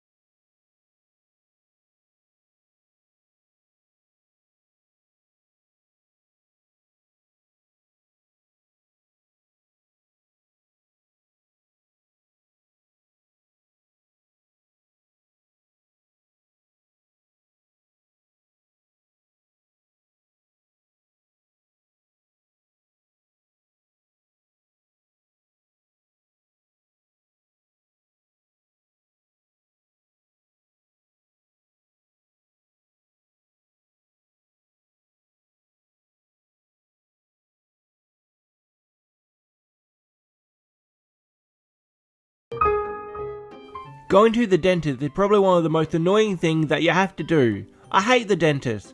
I feel exposed sitting on the chair with black glasses, with my mouth being poked at with sharp objects. Now I also gotta know that if I go to the dentist, I'm gonna be giving someone the ick. Trust me, the whole thing isn't my idea. I brush my teeth twice a day and mouthwash and use the waterproof. I want to be going to the dentist the least amount of time possible. don't make the event any more worse than it has to be. Just talking, and you know what is like a massive ick is when a boy has like a story of him wearing like a really nice jumper, and you're like, oh okay, like that's a great jumper. And then great you start fashion. scrolling down the Instagram. And you're like, oh, you love that jumper, you bought it in a picture as well. It's what it is. That's a new risk.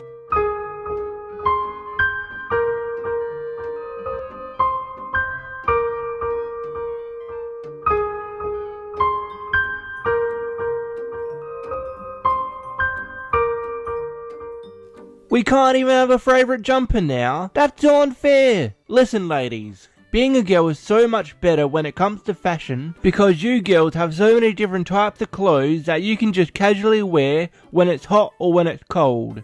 Sundresses, long coats, shirts, tank tops, night dresses, all of that, right? Us guys, we only get a shirt or a singlet when it's hot, or a jumper or a hoodie when it's cold. I can't be wearing some super high male fashion when I'm just walking to the shops or something. To a fancy dinner, maybe. But not just casual wear. I'll look like I'm trying way too hard and look fashionable. And you know what fashionable males look like? Well, they look gay. Not that being gay is a bad thing or nothing, but I don't want to be seen as gay as someone who's, well, you know, not gay. I don't want to be seen as someone who might be gay simply because I'm wearing a fancy looking coat instead of a hoodie. Damn, look at him, he's very hot. Nah, look at that sweater vest, I think he's gay. So when us males do finally find clothing that looks nice, but also doesn't look like we're trying too hard, then of course we're gonna wear it a lot.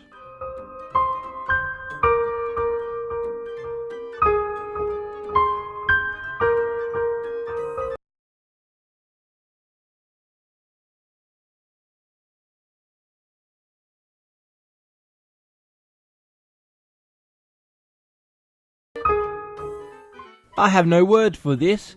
How are they meant to move his luggage from one place to another without being called an ick? What types of things in this female's life who made this video had led to her having these thought processes? Kinda scary if you think about it. Like, how is she the same species as me? It's wild. Stuff like this really makes me angry about all the propaganda I was fed as a child about how females are smarter than boys. What's your biggest turnoff in guys? Probably when they don't work out. Go to Oh, the really? gym and stuff, yeah.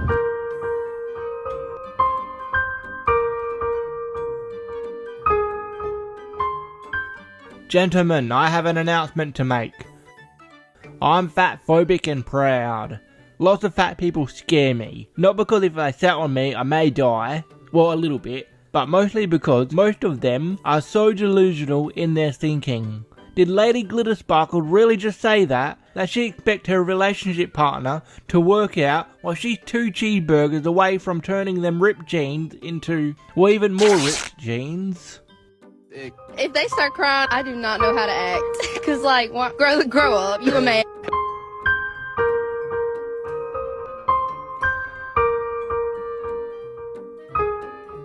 Half the girls be saying that they want a man to express their emotions more, and then the other half is saying to never ever cry, be stoic.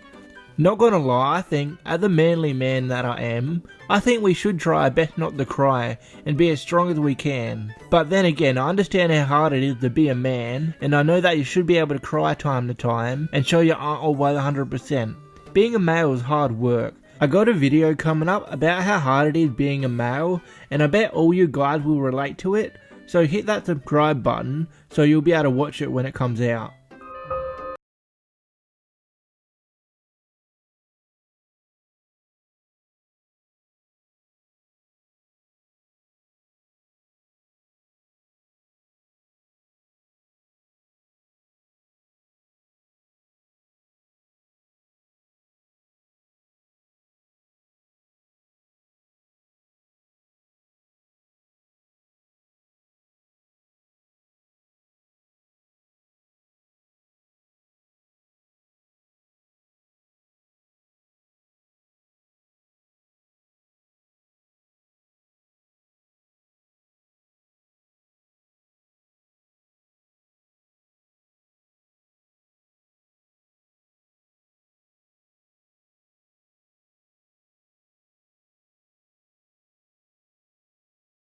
Unless my back is sore and I want to have a second pillow under my back for support, I don't know why anyone would want more than one pillow. I only got one head, why would I need more than one pillow? How do you expect me to even use 2 pillows that night? If it's like this, then my head will eventually just fall between the 2 pillows, and then I won't be able to breathe. Or do you want the 2 pillows stacked on top of each other, and my head on top? I don't know why people do this, because that is mad uncomfortable. Sometimes I don't even like any pillows, if I'm being honest. I usually have my pillows be super soft, so it's basically like supporting the back of my head, because my mattress may be a bit too hard. So if anything, it should be an ick to have more than one pillow. I thought washing cars was meant to look sexy.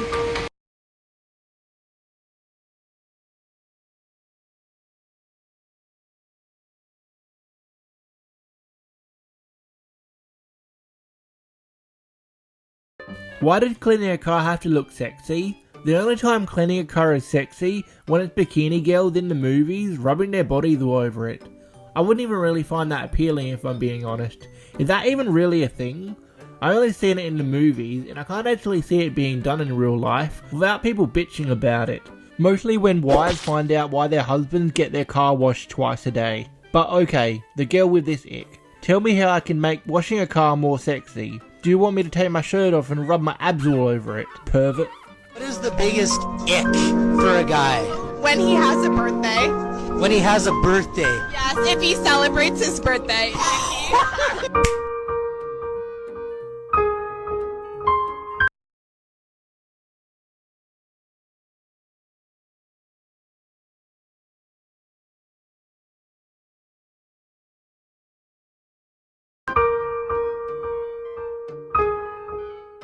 I swear we're just little worms in the eyes of most females. We can't even celebrate our birthday.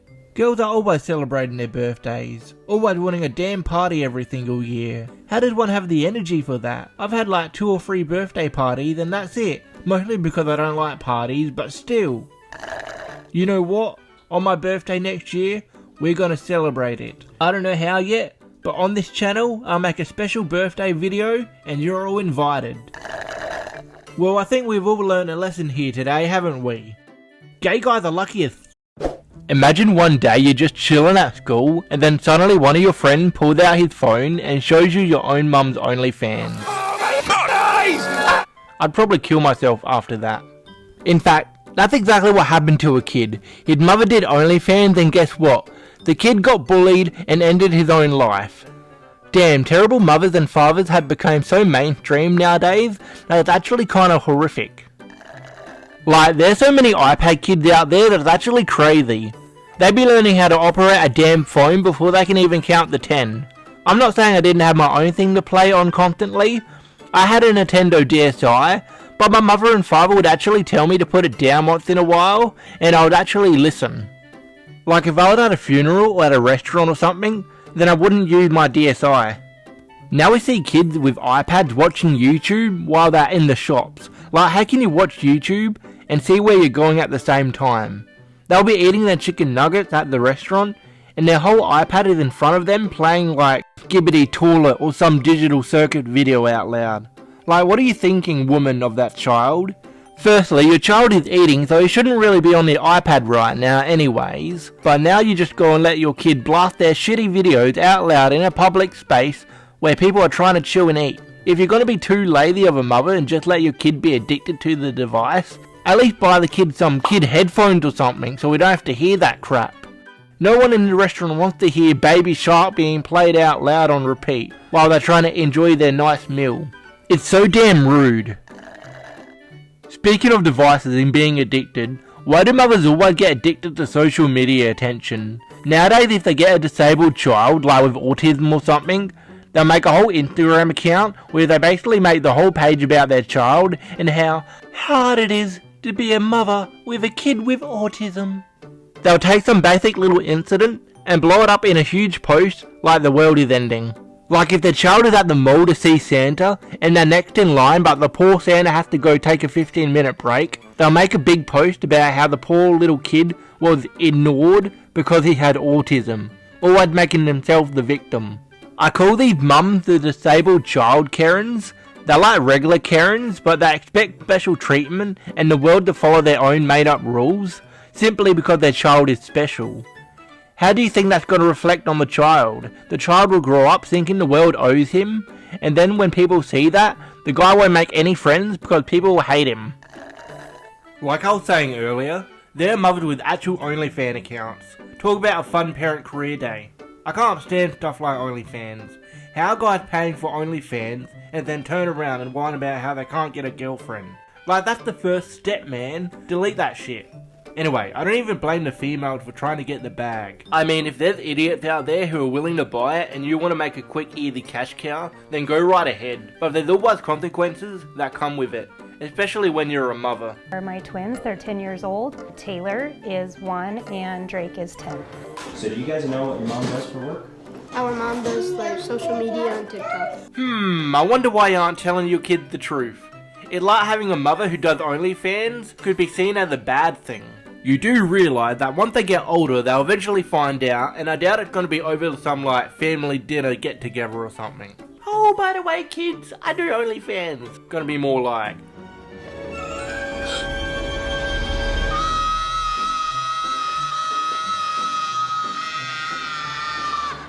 it would probably be pretty damn traumatizing to the kids, but hey, at least you make the money off of it, right?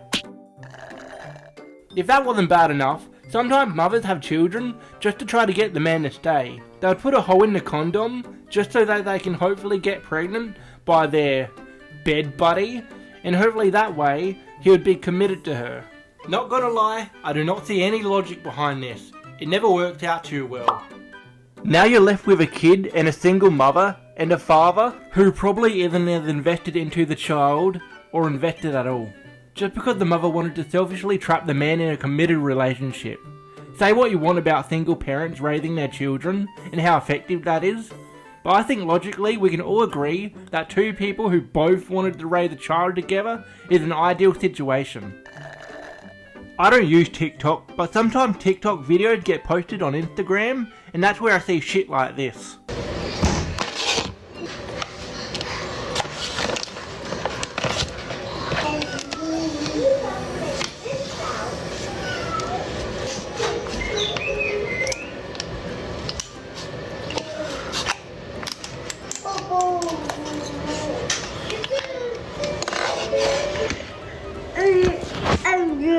That is not breakfast. That is garbage. Sugary, unhealthy garbage. You know, I go to the gym all the time, as if you can't tell. And my gym is right next to Macca's, and because I live in a pretty small town, I'm always surprised that there's always at least 2 or 3 people in the drive-thru. Not to judge people and all that. Okay, I am. But how can someone want to eat Macca's at least 3 times a week? Because that's how often most people would have to be going to Macca's in order for there to always be at least 2 people in the drive-thru where I'm from. And sadly, it's a lot of times fathers and mothers with children who are too lazy to actually cook them a proper healthy meal. So they just stuff their kid with junk food and then wonder why their kid develop addictions to food. Most places that sell food are designed to be addictive so that you come back wanting more. I'm even a victim of this with Pizza Hut. I'm trying, guys, I swear, but at least once a month the chemicals in my brain that pop the taste of Pizza Hut into my head gets me. Almost every time!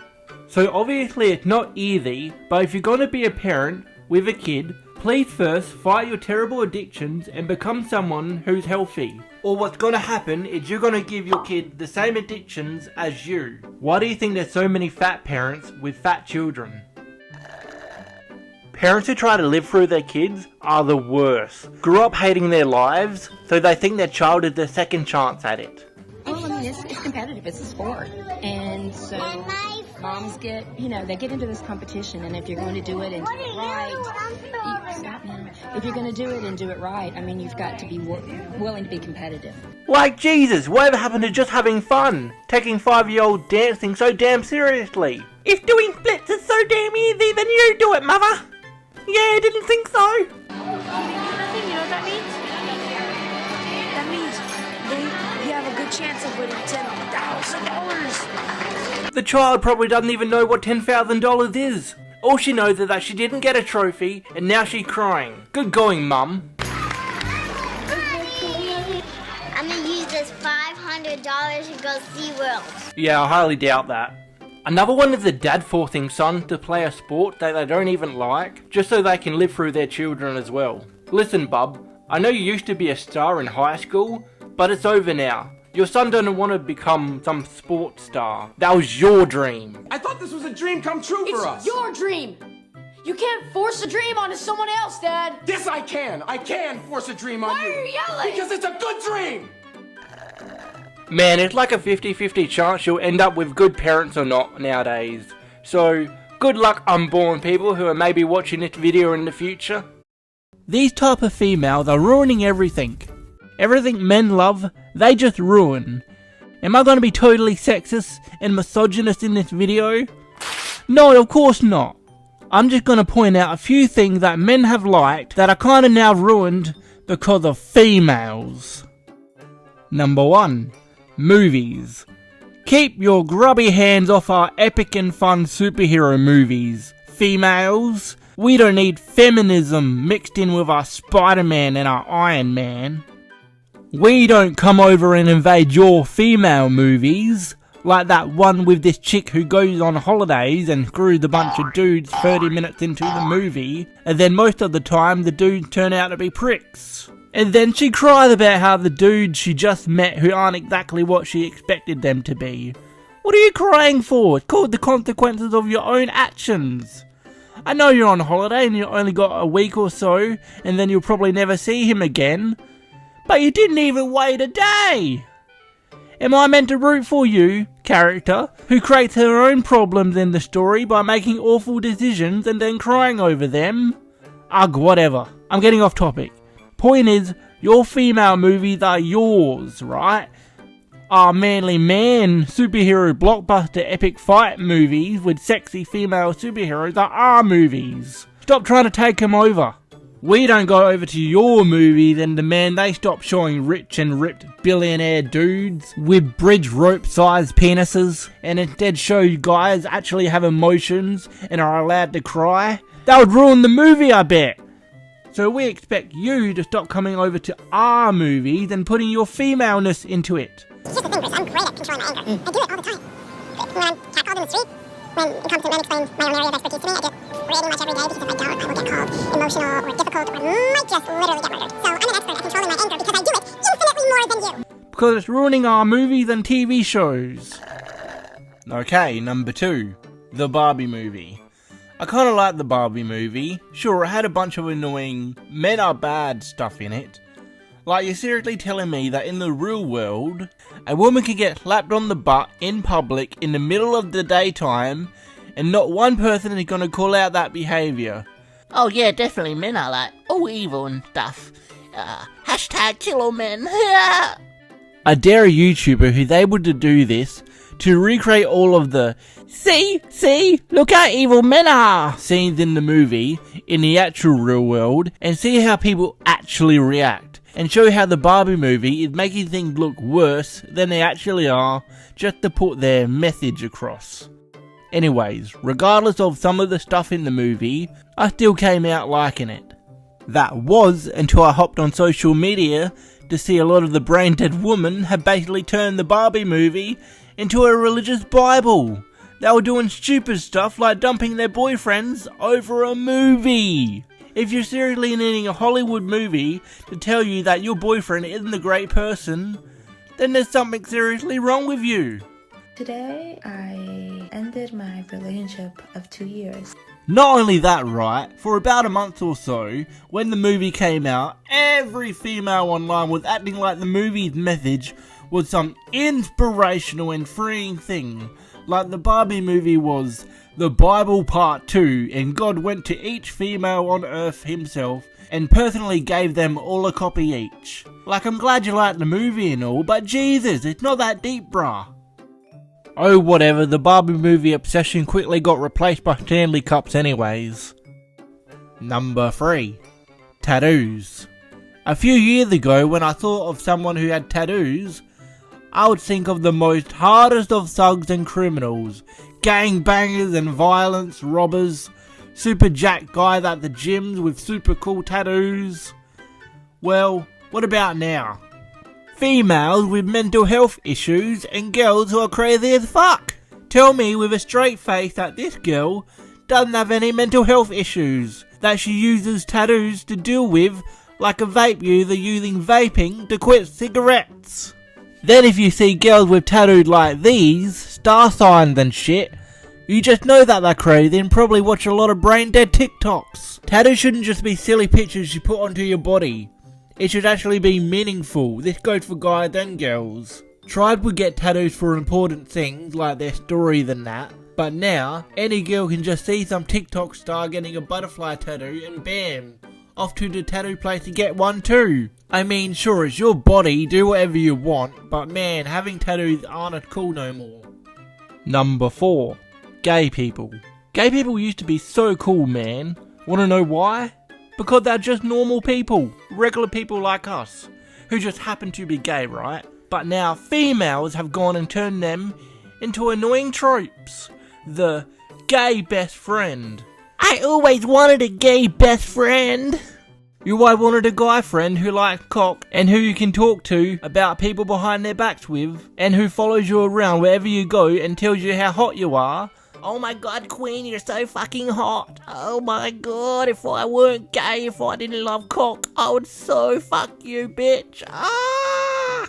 Like, fuck off, if I was gay, I'd rather be friendless than have to act like that, just to please you and be your gay best friend. Gay people rule, and now in media and even the real world, they're expected to be all feminine and to be the side friend of some pretty female.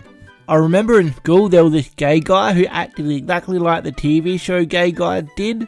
Sassy and only friends with a group of females who act like one of the girls. Can't a gay guy also be friends with guys? The dude looked miserable every single day. What gives you the right to take a gay guy and make him your personal side piece? Just because he's gay doesn't mean he wants to go do makeup with you and brush your hair in the back of the class. Let a guy who just happens to be gay live. Number 5. Gyms. These fucking female TikTokers are annoying me. Fuck you, TikTok, you cunt. These female TikTokers are so desperate for some fame and attention on TikTok that they'll go out of their way to film a video of themselves in a super tight outfit at the gym, bending over and hope some guy glances in their direction for 1 to 2 seconds. Then they'll just slow down the footage so it looks like he's looking even longer, zoom directly into the dude's face showing the world who he is, and then claim he's a pervert for staring at your ass that is displayed in the air.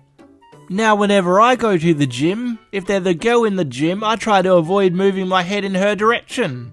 Sometimes I can't help it when they park right in front of me and I'm on the machine and they're trying to do squats or something. Nice try, but I'm not falling for this one. I meant to be looking straight forward, but hell nah. I don't care if my neck gets sore. It's worth the risk to not be exposed.